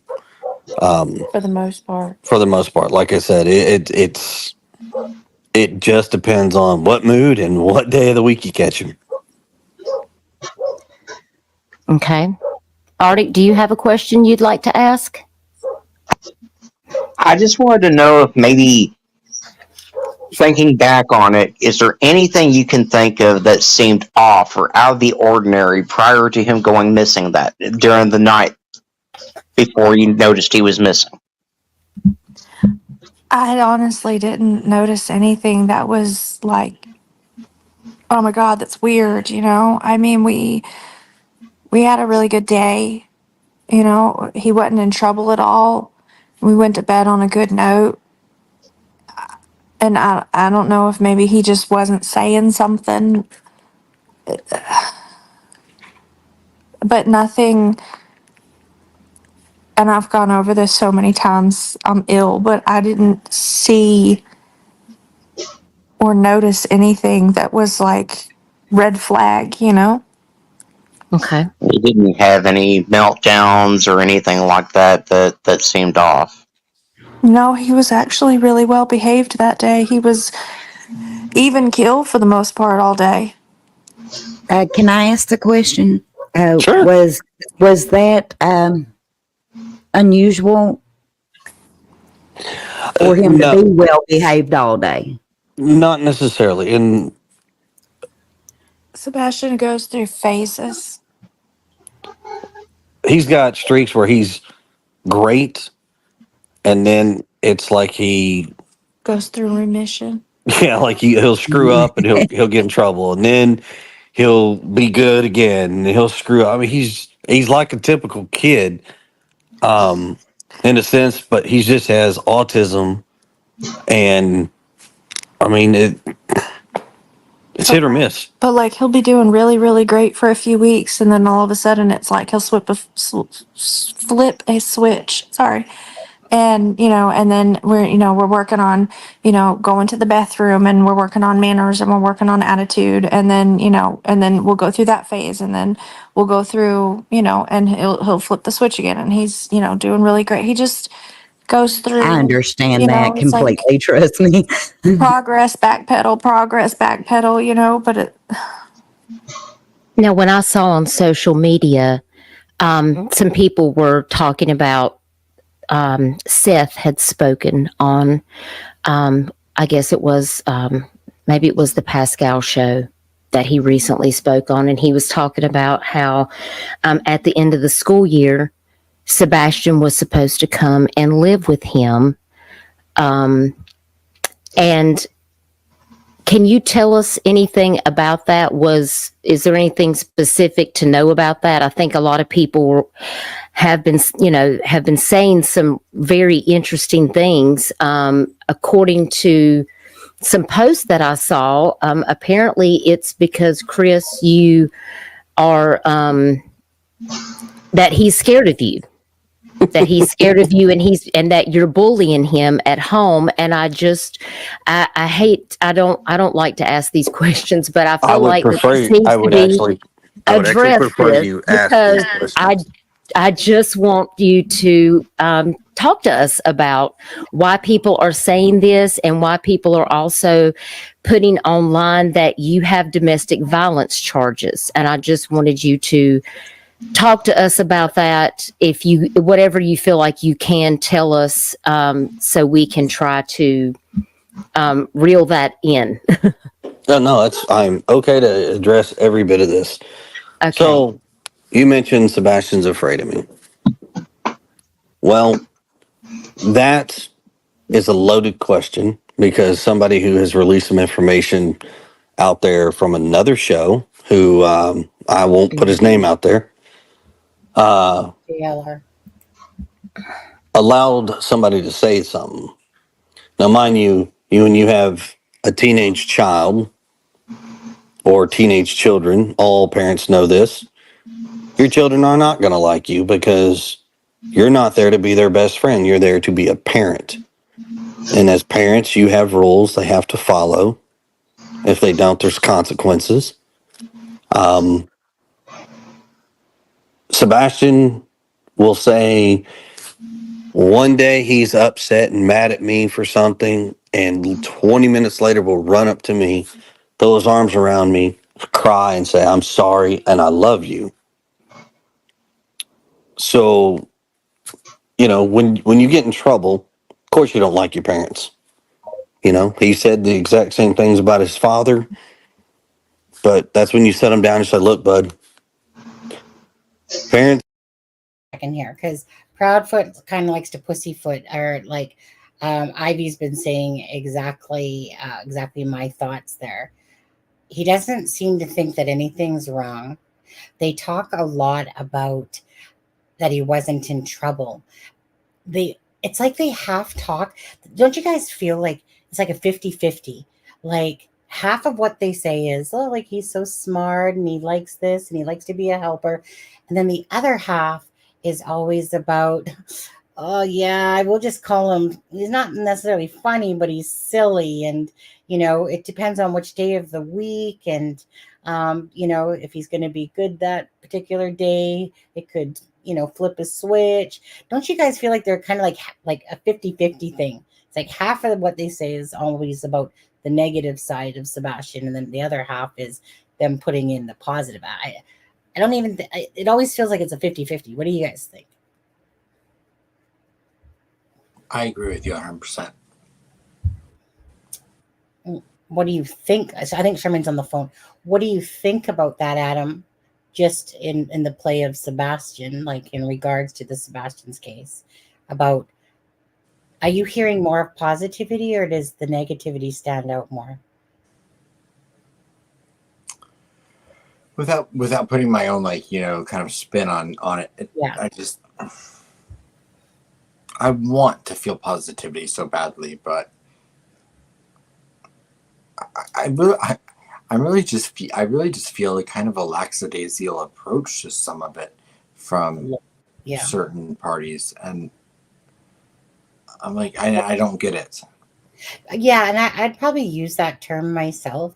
Like the whole even searching for Sebastian thing, to me, it really does, like, and that's probably a good word, is like lackadaisy, where so you see the father out there sweating his butt off, and he's a big dude, Seth?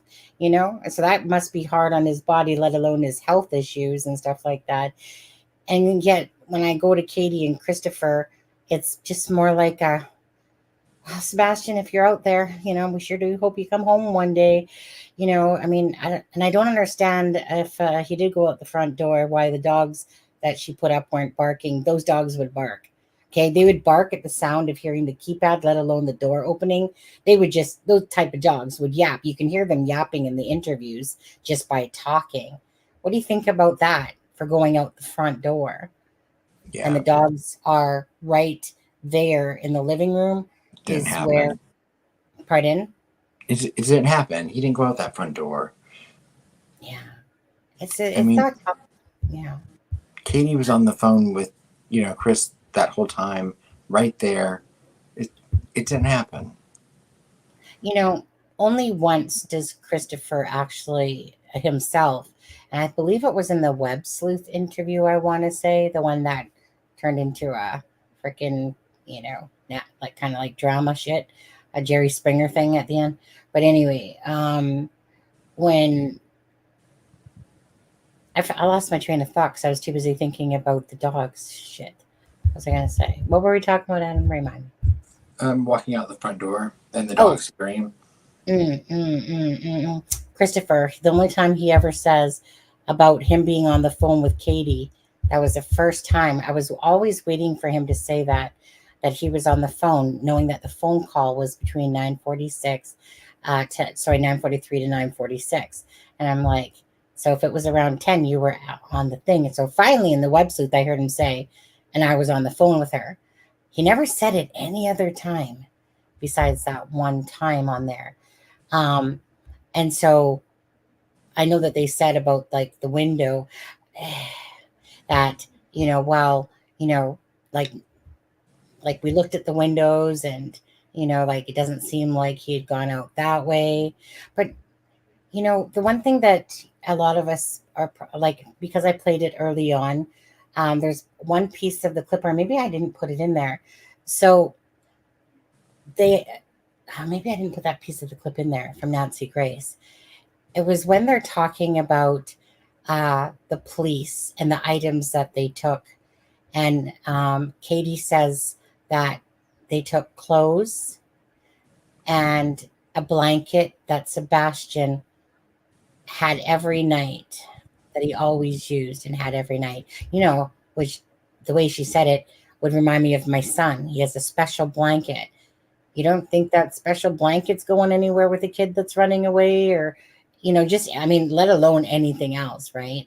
Like zero, zilch.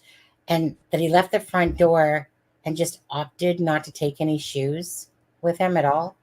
Like, it doesn't make sense. And if it doesn't make sense, it's because it's not true, because there's nothing about this child running away on his own that makes sense, right? No child goes out, doesn't take his shoes, doesn't take snackies. I mean, the kid loves snacks. What kid is going to run away and not take snacks? Okay? You're going to freaking load up your knapsack. You're going to pile your favorite shit in there, your Nintendo Switch, your phone, or whatever, and you're going to freaking leave out that door with some shoes on, and hightail it. You're not going to just leave everything, including shoes, and think that this child just walked out that front door. There's no way. Like, the chances of that even all flowing together, it's just no way, And so that to me is why, and I believe that there's a third party involvement. Right. Now, that's Katie. Now, okay, hold on. Let me ask you something. What part of this do you think that Katie knows, but Christopher Proudfoot has no clue? What part of that would you ever think happened that Katie could have done something, but is playing, that, like, meaning that Christopher Proudfoot has no clue and is just believing her story? Well, I mean, that from literally almost day one, I don't speculate. I don't like to speculate on cases like this. But when the very second people started talking about Christopher Proudfoot, I was the first one I heard to come out and say that my gut actually went the other way. And I feel like that if something in that house happened, I believe, judging by Katie's actions and body language, etc., would point my suspicion towards something accidental happening between her and Sebastian alone in the home. And then as far as Christopher's involvement in helping to do whatever after the fact, to me that's more plausible than Christopher being, like, I think if one of his parents harmed him, I think it was Katie, not Christopher. Correct. And I don't even want to say that accusatory of Katie, because but just if you had to, right? But yeah, and I've said that literally since night one. Yeah. Yeah, and this is what's the damnedest thing, because there's part of me that goes, like you try to okay, let me just tell you this though. Now I personally have no investing in this particular line of thinking. No, I don't believe that Sebastian was put inside of a mattress and taken away. That kind of story is going around right now. But we've heard many things. We've heard that Kathy Bowersock's vehicle was seen at Sebastian's high school, where Katie, transferred him. But have you guys been hearing about the whole, hidden in the mattress thing, that someone's saying that the sister is saying, like, I think, is it Chris's sister or somebody's sister is saying that the sister or something picked up the mattress Um, I don't even know actually. Something about picking up the mattress, and then Christopher transported him up there when he went to go get his RV, and Right. stuff like that. I think that one's just okay. It's not like it's again implausible, but when you think about the dogs that were in the home that day that wouldn't have found a scent or something in that, garage space and bed, because it was a bed. It wasn't just a mattress, it was a bed. I don't know. See, anyways, that's because, yeah, right, the mattress is out in the garage, right? You know, so I mean, it's not like it's not true. There was a bed and mattress in the garage. Some people are claiming that Sebastian was forced to sleep out there, type of thing. You know, uh, there's some different twists for sure, but at the end of the day, right, we only know as much as we know, and we know that like for what we know, that there is no evidence to show that Sebastian left that home basically. And there's nothing to prove that he's alive, and there's nothing to show that he's dead. There's nothing, nothing, nothing. Of anything that we know, not the LE, but what we know is that there's nothing. Do you feel like the LE is stumped, or do you honestly believe that that um, that they have some suspicion one way or the other with Sebastian, or do you think that they're just stumped like everybody else is? Because I think that they came into the investigation honestly treating it, as a missing persons case. I feel like something in the investigation caused them to change their focus a little bit. And then, much like we've learned in Delphi, that doesn't mean that suspicion panned out to anything. But I do think that, I think that they've thought they were onto a few leads throughout this. I 100% think they know certain things that the public doesn't. Yeah, for sure. But clearly none of them have been beneficial in locating Sebastian, which I don't care who's responsible. Right now, I just want Sebastian found. Yeah. If Katie, Chris, if none of them had anything to do with it, I want Sebastian to be found. If one of them did something to him or know what happened to him, I still would rather him be found first and then deal with that later. Yeah, absolutely. And yeah, cadaver dogs were used. Yeah. But let's also be, I don't mean to be graphic, but it's Tennessee. It's now June. It's hot. This is, so there would be obvious signs of something decomposing if there was something in that immediate area still. Yeah. Okay, let me just ask you, and I know this is probably unlikely, but usually when a child does leave their home and they're a teenager and they don't take anything, what's the chances that he took his own life? What percentage would you give that he went off and just took his own life somewhere and they just missed him? Considering, have we seen one sign that that was even something that they were suspicious of? No, but he didn't take anything. So typically, when somebody does take themselves out, usually they've left their purse behind, their phone behind. Sebastian left everything behind. So, is it plausible? Sure. Does it seem like that's the way I would go? See, but no. I think coming from you're talking about a kid that's, one has autism, and two is 10 years away from having a fully developed frontal cortex. An adult makes the decisions to leave their phone, their personal belongings like that behind. In some ways, to,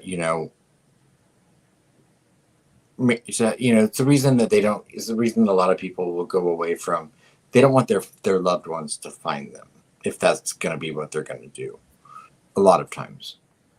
Yeah, I guess it's just because when you work in true crime, you know that there's a lot of teenagers out there that do take their lives because school is Usually so hard. much more, it's usually Yeah. so much more impulsive when it comes to someone that age. And they're the ones I think that are almost more likely to do it without the forethought of leaving their phone behind. I mean, some of them do it online. I know, but So but there has to be so many options, yeah, because like I said, it's very unlikely that a kid leaves home and runs away and then takes nothing, not even their shoes. exactly. So that is like so far off to me, it's not even funny. So I kind of really mostly rule that one out because that's just something so absurd for a child just to run away, that loves snacks, that loves his Switch, that has a favorite blankie, that whatever, but decides he has money in his closet, even if he doesn't. Well, like Christopher, he does say in this interview that, Sebastian's really just a regular kid. He does have autism, but he does have boundaries, like with people and stuff like that. But for the most part, they keep saying how smart he is as well. And, almost to say that he's normal, but has some of these more things that, about the socialness of he's unaware more so. But they really do kind of portray him like he's, pretty typical Right. 15-year-old. Here to me are the things that don't fit into place with the events that we know surrounding that night. We know that he went to, they picked up the cousin, they went bowling, there was dinner. We know that apparently the amount of time it took them to get home was not uncommon. We know that Christopher was apparently in Memphis on a job site. And then we don't know anything from the time that Katie and Sebastian get back to the house. The next set of events that we know about is this apparent 3-hour phone call with 2 hours. how Oh, I long? hate it. I hate it when people say 3 hours for that phone call. How long was it? At the maximum it was 2 hours and 15 minutes. Okay, I'm sorry. 2 hours. No, it's just because it was said on a live 3 hours and people keep repeating that. I'm like, how do people get 3 hours from 9:45 till almost 12? That's right. like, So, but my point in that being was that, so from the time that we know that, that they apparently arrived back at the house, presuming Sebastian was in that vehicle when they pulled in the garage, we don't know what happened in that house. We don't know what could have prompted the phone call to Chris that would then last 2 hours. The next set of events that we have confirmed are that Katie left at 6 something in the morning, I believe, to drive around for 15 minutes looking for Sebastian, or whatever time it was. None of those events fit to me into common sense. right. So if something were to have happened in that house, to me it's logical it would have happened in the hours between them arriving home and the time that she got on the phone with Chris. Right, I know. That 2 hours and 15 minutes could have been spent deciding what to do, how to address whatever had happened, and how to move forward.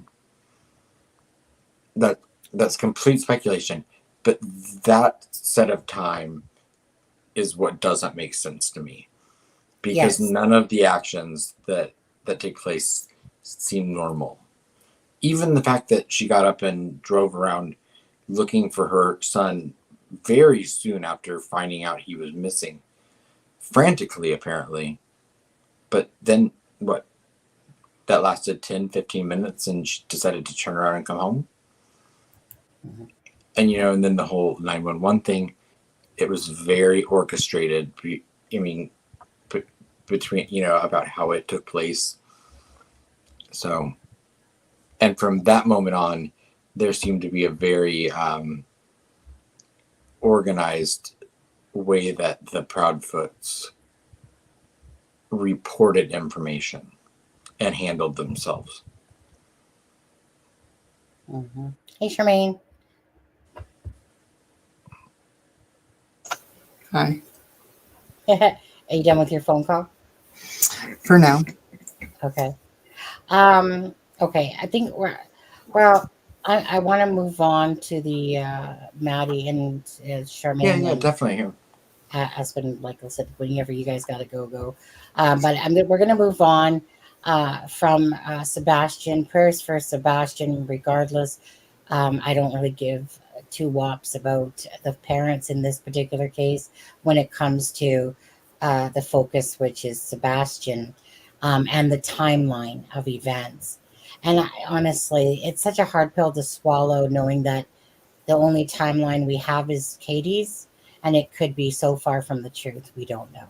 Like, there's obviously events that are true. The Roadhouse is true, right?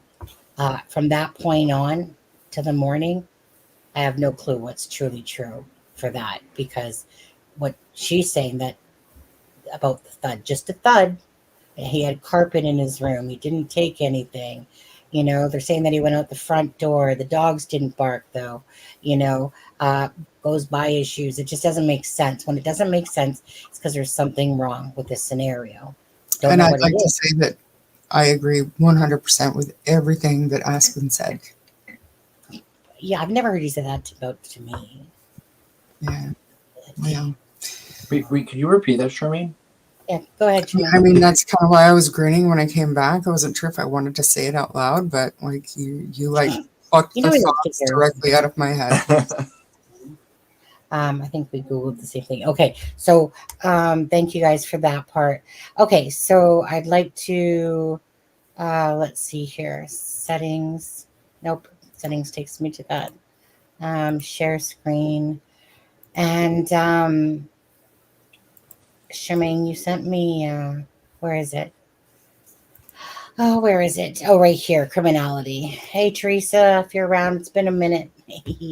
Where are you? Right here. It's criminality. Okay. Now, if anyone wants to go watch that full version of that live for Sebastian for the second one, hold on a second. Cancel. This is the link for that. Okay, so that's on Dutchie's channel. That's the second interview. So I was wrong in saying the 5. I had them. I was missing one. This one would have been their, their fourth interview. Fourth interview.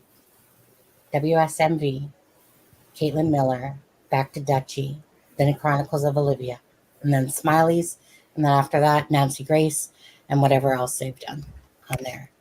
Web Sleuths is in there somewhere, and some other ones. Terry Dean, or I think is one that has the one with the cursing one, if I'm not mistaken. The one where he's recorded F-bombing, C-bombing, that one. Okay, so we've done Rex. Rex, you can get out of my way. I want this one right here. Need it to pull up, present. So I can honestly say that I have not fully watched all of the cameras. So typically, and this is why you guys, if you're not, if you haven't subbed to Plunder or Docket, the Docket, even on Twitter, right? So the Docket and Plunder, a lot of times they'll sometimes purchase the videos together that they get, for the cost. So usually when this stuff comes out, and this is exactly where it came from, was the Docket and Plunder. Okay, so those are the first people that had these videos, and then everyone's been playing them off like I'm going to do tonight. Charmaine had sent me Criminality, which is Teresa. If you don't know Teresa, of course, go sub to Teresa as well.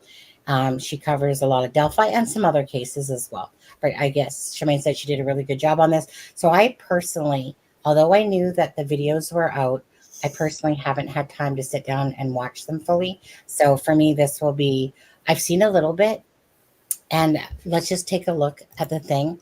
Because my question to you guys was, okay, after seeing Jen Soto in more camera footage, do you think that she was involved in Maddie's death? 70% say yes, 6 no, unsure 15, and don't pay attention to the case 9%.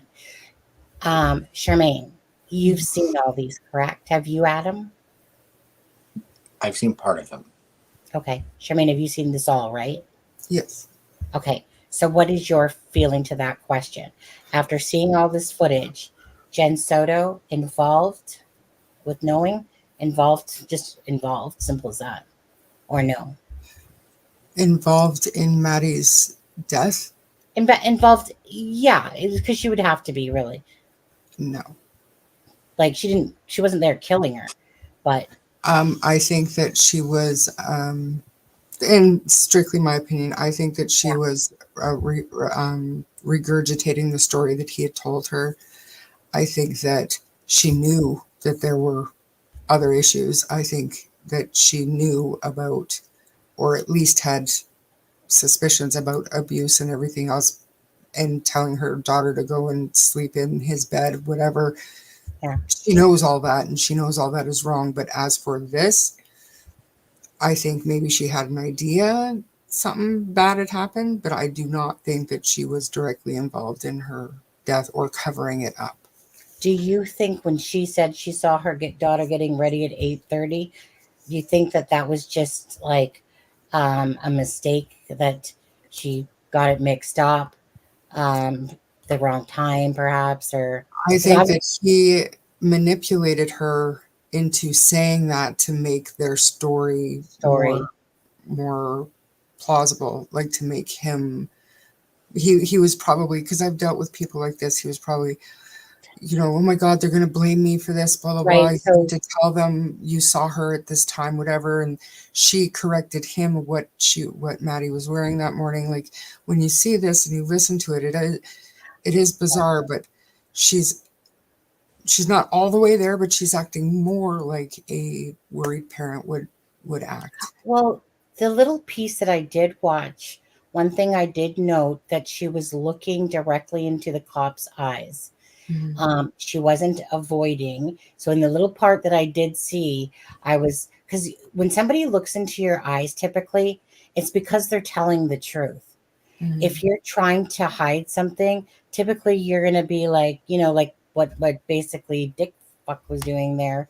And she's constantly looking up, trying to remember what she was told to say. And I really, like, I don't know, but I think that something like that would happen. They're going to blame me for this. I can't, I don't know what happened, but they're going to blame me. You have to back me up here. You have to tell them that you saw her. Yeah. That's what I think.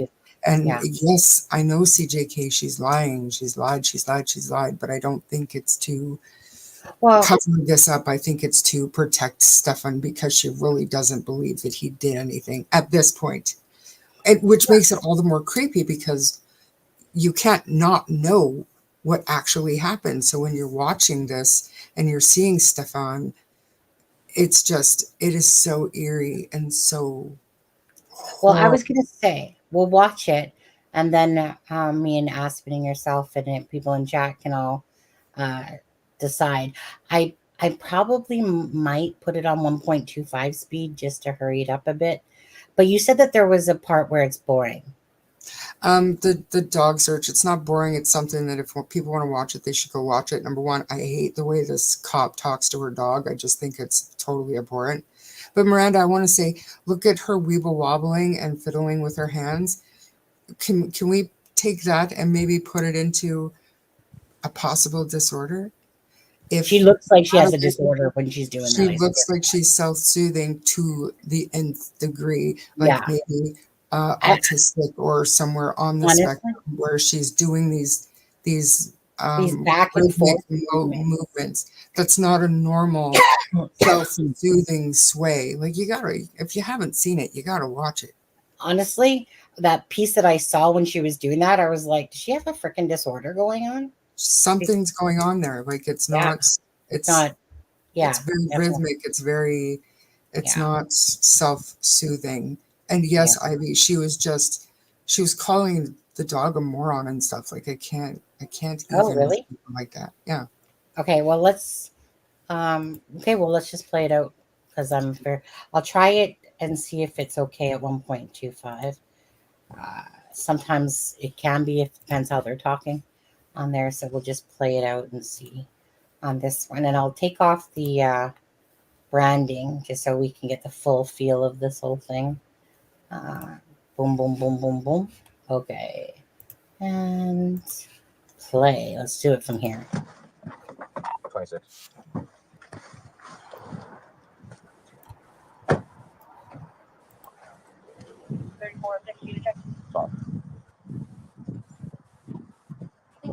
Of course. Do they speak English? Yes, this is mom. This is mom? Okay. Hi there. Hey there. Hey there. What's going on?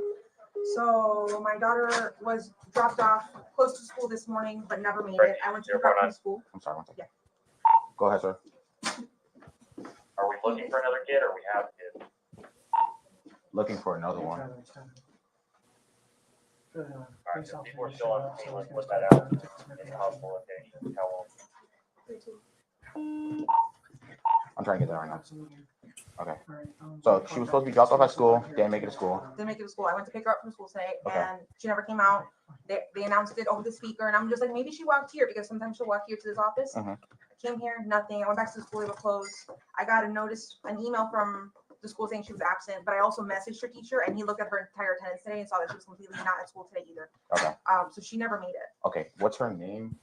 Madeline, Madeline, Madeline. Last name? Soto, Soto. Soto. Yeah. Date of birth? February 22nd, 2011. February 27, 2000. 22nd. Oh, sorry. 22nd, 2011. 2011. Just her 13th birthday. 13. 1480 Charlie Worldwide. What's the name of the single aid? Madeline Soto, age 13. I'm trying to get a clothing description now. What was she last seen wearing? County Charlie Worldwide. People hit my call 931. Name call.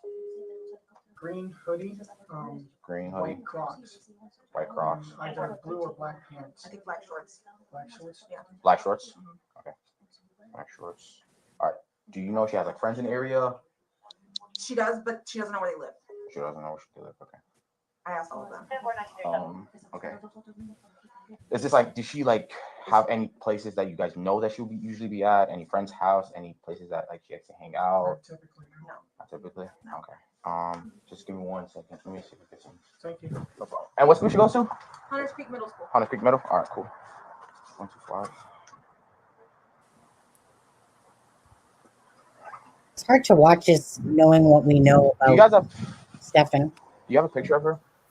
Now listen to this when she's looking for a picture, and Stefan says Yeah, something about the birthday party. Let me see which picture. I don't know which picture. Recently, probably from the birthday party, right? Yeah, but I wasn't there, so I had to look at what's up. It's kind of snapped at him. Yeah, but I wasn't there, so I don't have any. Yeah. That was oh yeah, right. Go ahead.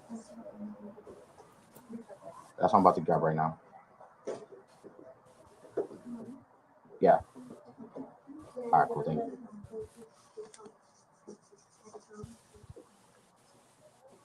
Is this a good enough picture, or do you need a whole Yeah, body that's picture? perfect.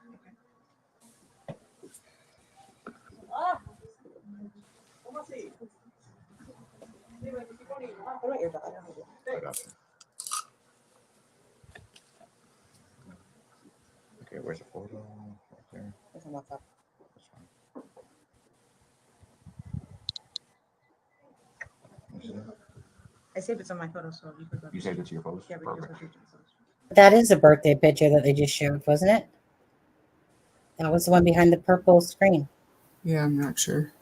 Yeah. Exactly, CJK. I've got hundreds of pictures of my kids and my grandkids. I'm gonna send it out right now to my other guys. Thank you very much.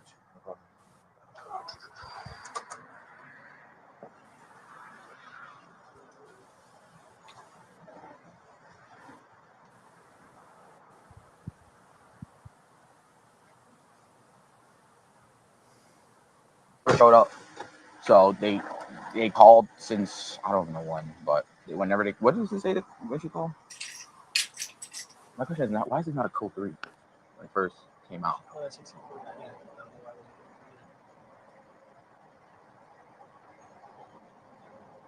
Yeah, so that last time she was seen, it was early this morning, like 7 o'clock. That's what I'm about to see. I'm about to go check. I just try to get as much information now of her clothing description. Send it to Diaz. Diaz has a hit in like a big area full of kids. So if you want to help me out with this one, my signal is expert.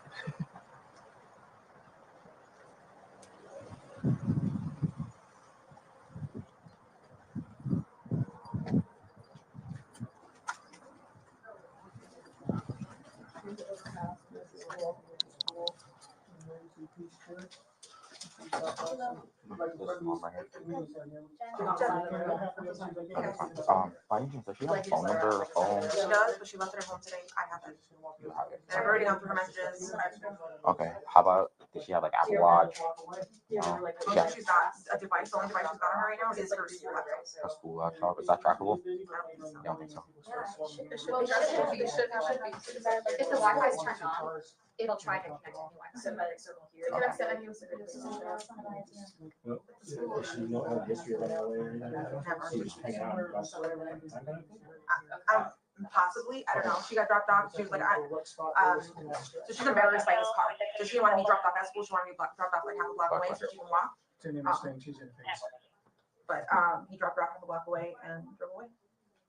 Did she ever go to school though? No, we called school. She was walking in that direction. She was rifling through her backpack, just looking for something. I thought maybe she was just looking for headphones before she got to walking on. Yeah. But she was just kind of, shambling over in that direction. It looked the same as any other morning. Okay. What was the last thing you asked? If she went to school. So I got confirmation from the school that she never made it. They sent me an email saying she didn't make it. But I also spoke to her or emailed one of her teachers directly, and he looked at all her attendance for all her periods and told me she didn't make it at all today. Okay. Say it again? No, she's supposed to have a book bag. She was supposed to go to school, but didn't go to school today.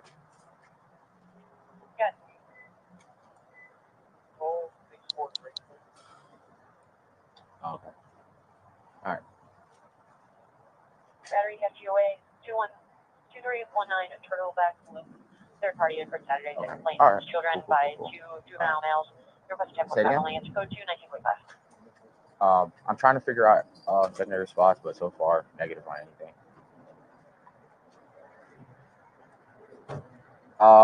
Yeah, you could be 51 to me. All right, cool. Very cool. All right, cool. Sector 40 units prepared a copy of local from OPD at Yes, that negative on that hit at the apartment. Way, So. Department Day 21 to a vehicle. Doing local, Department Day 21 to a vehicle. I think Going black to be shorts. an unknown male, gray hoodie, black pants, black ski mask, black gloves. No further information. 1064, 1946. And when was the last time you seen her? Do you know around what time? Around 8:30, 8:40 when we dropped her off. How tall is she? Look at her sway. That is so strange. 110 pounds. 110. Hair color. It's bizarre and unnatural. And look at where her hands are. Her body language from day one has made no sense to me as well. Remember when she was stroking him during the interview on the shoulder, consoling him? It's just not self-soothing. Do you know what I mean? There's a difference to this to It's erratic. Yeah, it's very odd. It almost looks medicated, but Medicated, like methodic. And what was that laugh about? The top part on, get the rest of it. Feels like and it's stimming. Exact. That's the word. Thank you, Ivy. Stimming. Yes, that's what I'm saying. And look at his casualness. He is like unbelievable. I mean, except for his eyes.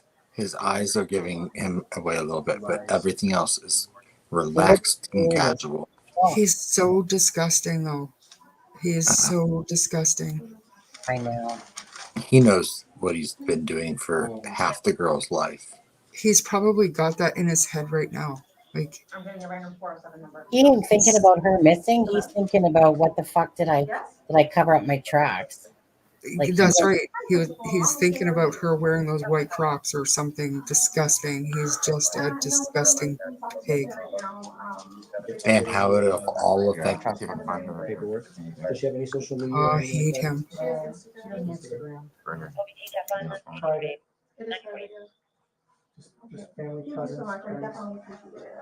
Right. That's her profile. Yeah. Little piggy. so hard when you think about the fact that, you know, again, another child alive, another child dead. But then, like, look at the rest of the family, though. Like, where's the anxiety in that room? I don't see it. I would be losing my shit. Oh, absolutely.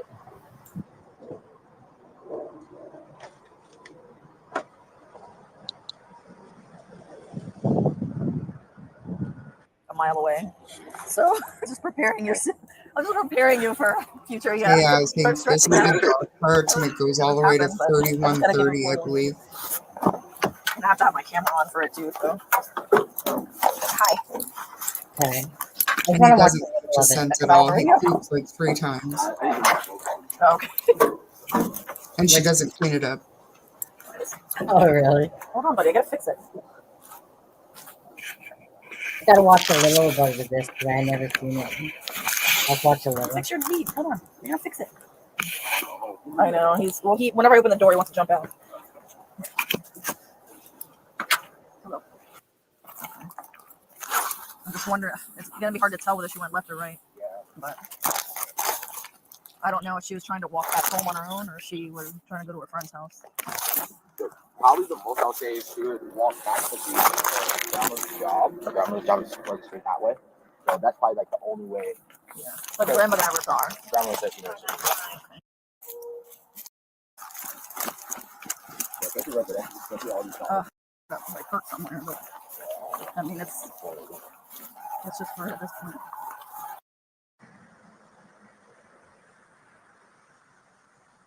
Yeah, that would get boring very fast watching all that, to be honest. Yeah, I watched all of it. And I mean, you can go watch it, but all she does is get dragged around by the dog as he's pooping. Yeah. And we know that she was in a vehicle and that she wasn't even alive. Right. Like the dog doesn't pick up anything.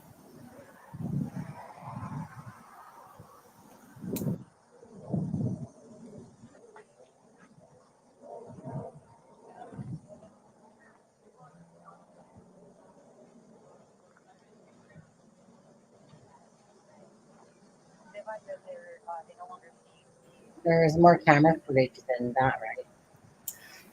Yeah, like right away here, Stefan meets this cop here and tells him where he dropped her off, Okay. and then I think it cuts to the surveillance footage of the church, and the cop is in there with church people going over the surveillance video. Hmm.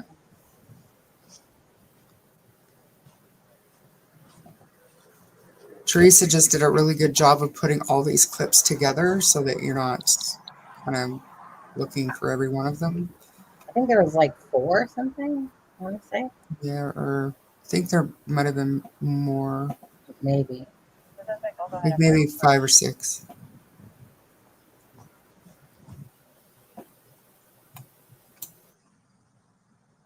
hung up. There's no further information on this.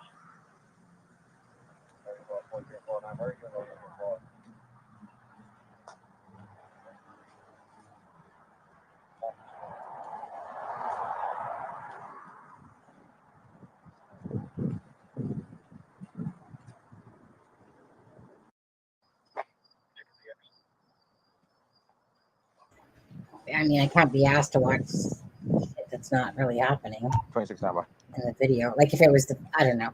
It's because we already know that he did it. So I just want to watch more or less the interactions with, like the first one with the mom and stuff. And Yeah, and this is, I forgot about this one, is just I believe the complex, but then No, they there's have a right right now. there. okay, there he is. Yeah, I'm trying to see if we can find something. Mark. Hi, Mark. Hello. Yeah.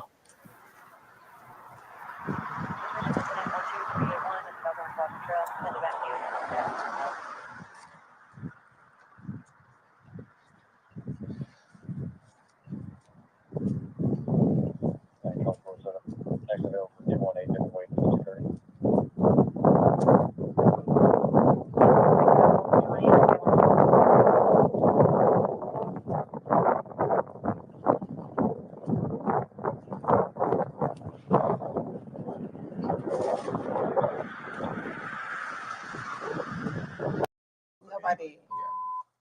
Sessions on 412, commercial audible, Charlie, Philly State, 5908 South North Foster Trail, Why are they blanking it out there? negative responders indicating back door. Code 3, Probably because it's an unidentified, what we think is a youth. It's not Maddie, but Yeah. there's a girl that's on the video. I assume. Yeah. She's at a Vegas fire.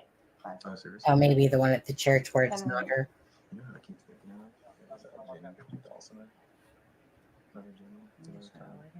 What happened? Can't really hear them too well. It's on max volume.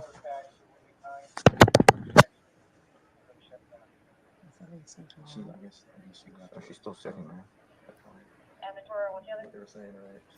See, and they're right now assuming that the person they're looking at is Maddie. So they're paying attention to what time she gets up and walks away. Right. What time is it right now there? 8:55 already? Yeah, just about. No. Yeah, just about 8:55.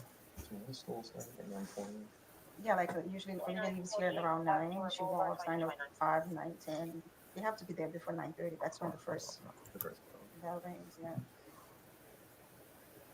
Oh, it's 8:51 actually. I'm gonna try bumping it up like 10 minutes to see.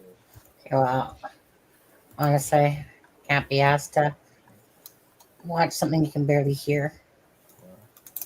Yeah, like I was listening to it with my headphones on, so I was able to hear it. And to this cop's credit, he went outside, and I believe it was a cousin that he was talking to, and said that there's an individual on the video, but it's a blurry video. Hasn't asked if she can watch the video, and he said it's a blurry video. You can go back in and ask the church if you can watch it, but it's too blurry. Like he doesn't tell the family, oh yeah, I just saw Maddie. Right. You may see a private number or like on county number. So that's probably one of them trying to contact you guys through the business line. All right. All right. Thank you guys again. Thank you so much. Yeah, right now he'll go out and talk to the family or a family member. I hope I see you guys, but on better circumstances. Hey. So it's possible that she came here and sat in the parking lot for a while. It's blurry video, but it looks like a adolescent child sitting right there, and she's sitting. The people here said that they were adamant they seen her on the property, but like I said, it's a blurry video, and I don't see her getting into anybody's car in the video. I see her sitting on property for give or take 10 minutes and then walking off property. I don't know which way she went from there. Around like I'll say. It's really blurry. It's like there's no possible way. You can ask them to see if they could allow you to see the video. I can't really grant that for you, and just have them see if they have them. But yeah, I had her sitting there, and then she walked right off property. I'm trying to see. I'm gonna send that to my detectives, see what they can do with that, and get more video. No. Yeah. So, yeah, I told your cousins earlier that over there in the other property I have cameras. So, Urbana. So, we're gonna try to contact them and see if we get those videos as well. But other than that, yeah, I've been asking your cousin to see if they know any spots. Do you know any spots that she probably hang out at? That she doesn't want to tell her mom or dad.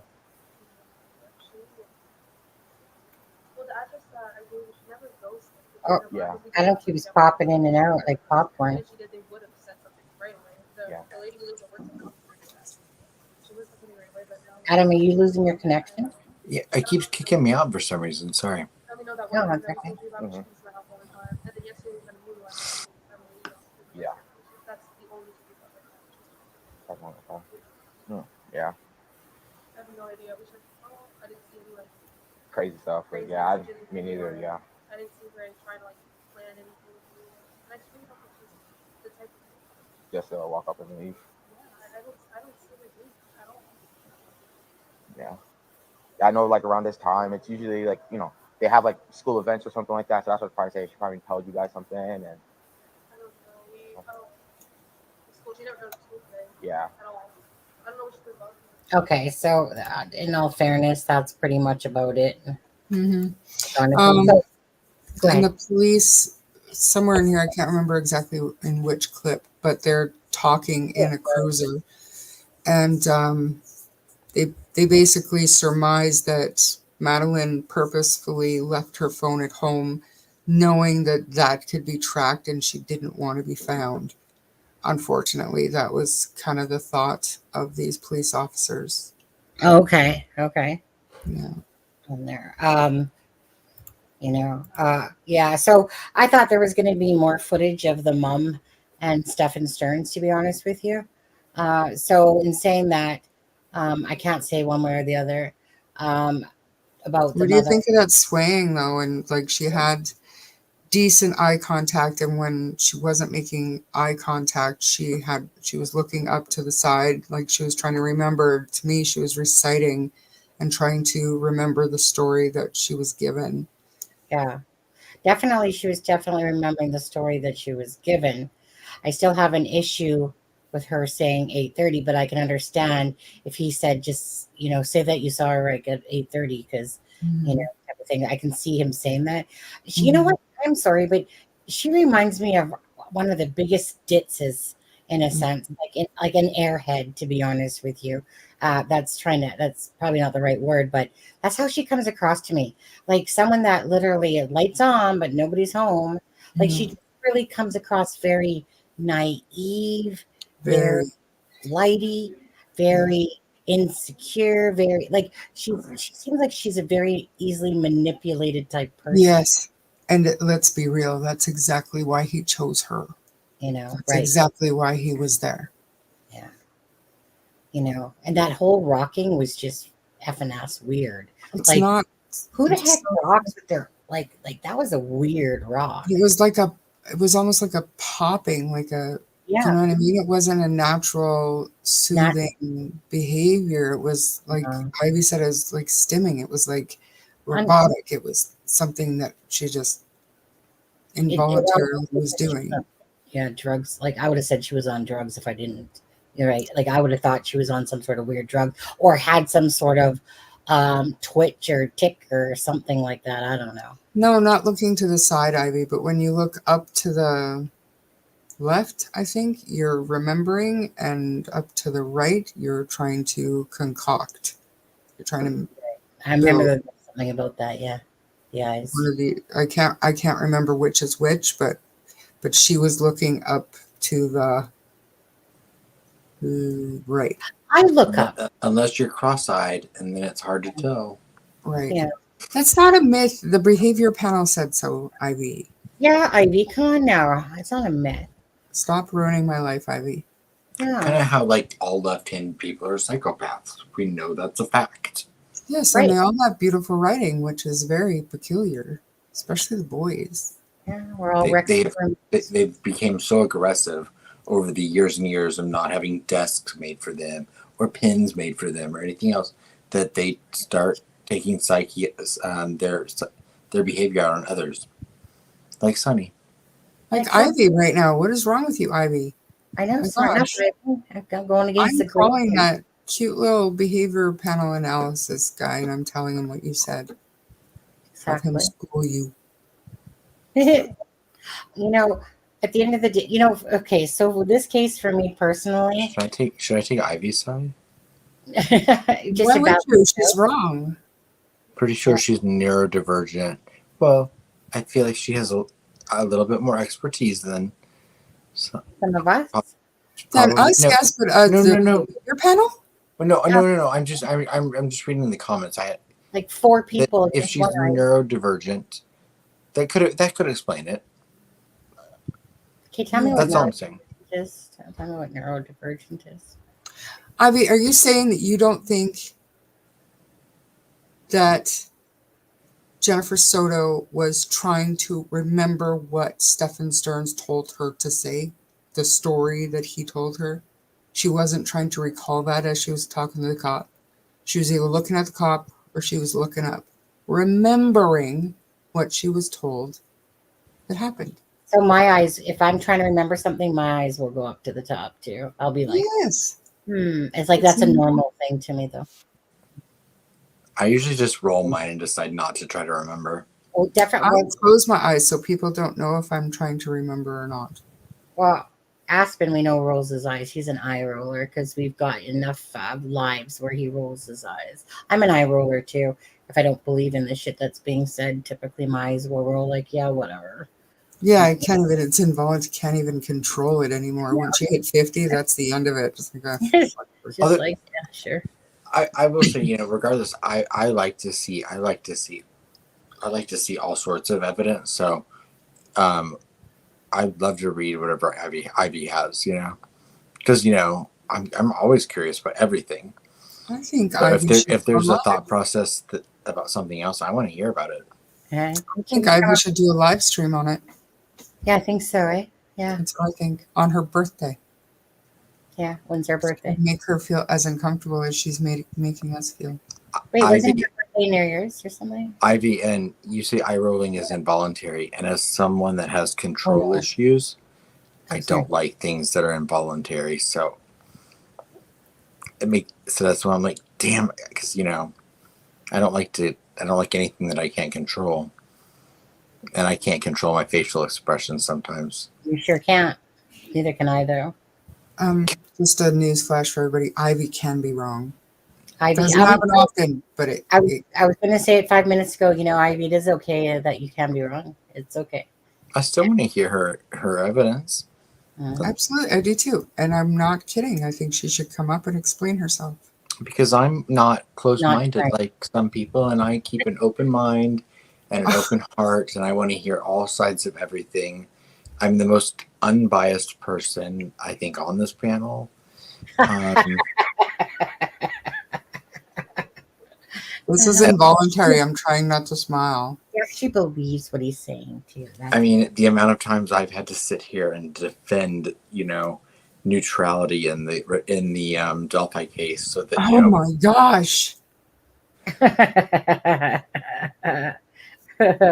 Oh, we need it. Pants on fire yet?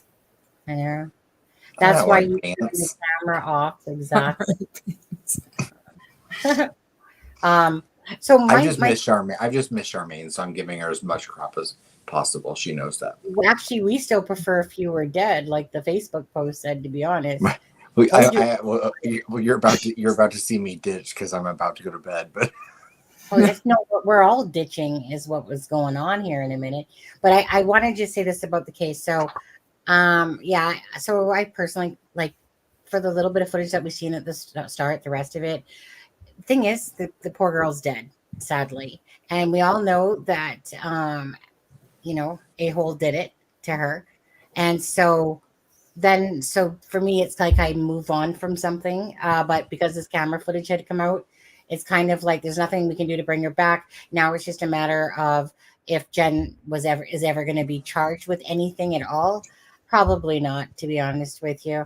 They haven't ruled it out. They've come out and said that they have not ruled out the possibility that there will be other people charged. Yeah, right. I guess if they,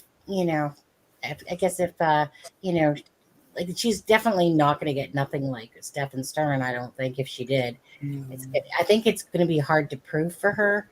I feel like it is maybe I'm wrong. Maybe they're completely building a case against her too. Who knows? But it's one of those things. It's kind of like some other cases that we follow. Even Micah Miller, a lot of people are still, talking about that stuff. Now, there is some stuff going on there, talking and whatever, but sometimes it just when I know that somebody's been convicted like Richard Allen and stuff like that, after a point, it's just kind of like, rest in peace, sweet child, and, F you, Stefan Stearns, and, burn in hell, Jen Soto, if you had anything to do with your daughter's disappearance, or just basically a parent that literally knew more things than what we know about what was going on, all those pictures, for all those years, I don't know why, but it's hard because she's such to me a dumb twit, You know, like that's how I perceive her. It's just like a dumb twit. That's someone that's just got freaking air in there. Like, you know, I think, and I mean, I don't know, but there has to be something that they can charge her with, even for some of her own admissions, that yeah. she's not admitting that she knew about the abuse, Wow. but she's admitting that she allowed them to share a bed, and you know what I mean? Like there has to be, there's something wrong with that, and I don't know how they could. Hey, You know, if Michael Jackson got in shit for it, Jen So should get in Right. shit for that. Can I say one thing before we do head off? Is that I noticed that we only have 35 likes, and I'm not one to normally do this, but No. if anyone could hit the thumbs up button, we would really appreciate it. And Sunny and I both have birthdays coming up in the next month. Oh. And if y'all could get us to 12,000 subscribers, Oh, go on, go for it. you know, by the end of the summer, I think Tweet it'd be a nice little birthday present. 12,000 subscribers or $12,000 if you had to choose. Either way. You know, So. right now, that's all that's in my head is okay. My brother-in-law's is on the 12th. My husband's on the 22nd. Thank you, Boston. And then it's like Sunny, then anniversary, then Aspen. Right. Yeah. And then I'm gonna have to start trying to raise money so that I can get myself back to Delphi to cover it for everyone. So That's gonna come up very fast. it will. So That's gonna but you know, any help that everyone can give, you know, to the channel, you know, because we don't cover Delphi every night, which was always kind of our bread and butter, and in the case that we are the most passionate about and still are. It's just we've branched off and we cover other cases we're passionate about, and the more support we can get for that, we appreciate it. Yeah. Honestly, it's like right for me right now. I can't tell you how draining my brain is after work and stuff like that. And next week I can barely do a live, but because I work 12 to 8 Monday, Tuesday. And Charmaine's gone. Where are you going, Charmaine? I'm going to Kelowna on Thursday. Oh, that was right. Okay, sorry. I heard you say Kelowna, but I didn't remember hearing you say Thursday. And how long are you going for again? The whole weekend. Just till Monday. Yeah. The whole Okay, weekend. so nothing. Yeah.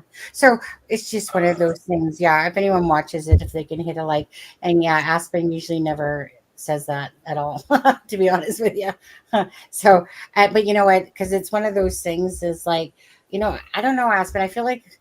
You think honestly I should start making trashy thumbnails that just no, but no, still no. No. Fine. Okay. Are you sure? You know, I'm 100% sure. Yeah, because there's 33 from Twitter, 18 from. I'd rather 5 people watch than 500 watch because we had no integrity. Yeah, I know. I said, you know what? It's so funny because I was just saying to my husband yesterday about we were just literally were having this topic, and I just said, I just can't. I cannot. Like, I cannot in me be pretentious or pretend. The same way we're not going to come on here and spend the next hour and a half talking about this creator or that creator and what's been done to us and all of that drama. It's not going to happen. So I know. Sometimes I just want justice for Vic. I want justice for Sebastian. I want justice for Madeline. I want justice for all of the victims of Rex. I want justice for, you know, the families of Libby and Abby. Yeah. Honestly, I really did in a lot of ways have to desensitize myself, like put it in a box of talking about cases. But like if I stop for a moment, like right now, and think of what this poor child went through, I just instantly will want to tear up and cry because a child does not deserve ever, or people don't deserve ever to die at the hands of somebody else, unless it's like total self-defense and stuff like that. But just to know, like, especially when it comes to the children, oh, hi. Hi, buddy. Hi. Like I said, I'm gonna go to bed, so I wanted to turn my Say camera on. Say good night. Charmaine, do you have any last thoughts about any of that before we go? Hi, Boston Beauty. Bye, KK. No, just justice for all those poor victims, and I hope that Stefan Stearns rots. And thankfully, the pig farmer's gone. Hopefully, the rest of these pigs will get the same type of treatment behind bars. Yeah, and tomorrow we'll see what charges Rex Heuermann has going against him for this one. And we want to thank Gail Hurd. Go ahead, Adam. I was going to say, hopefully, we can do a live stream Friday night, especially if we are not going to be able to do as much Friday. next week. But yeah, possibly Friday because I do have Friday off. So hopefully the three of us can get together on Friday night and do a stream. Well, this one just can. This Friday she can. Next Friday. It's next Friday. So since you're all limited next week, hopefully we can get a good streaming on Friday. All right. So CJK and Misty got the gifted memberships by Gail Hurd, and Daisy Dukes did a $4.99 a super chat for glossing and all that. So thank you guys very much again. Your likes and shares are appreciated, just for the awareness part, honestly.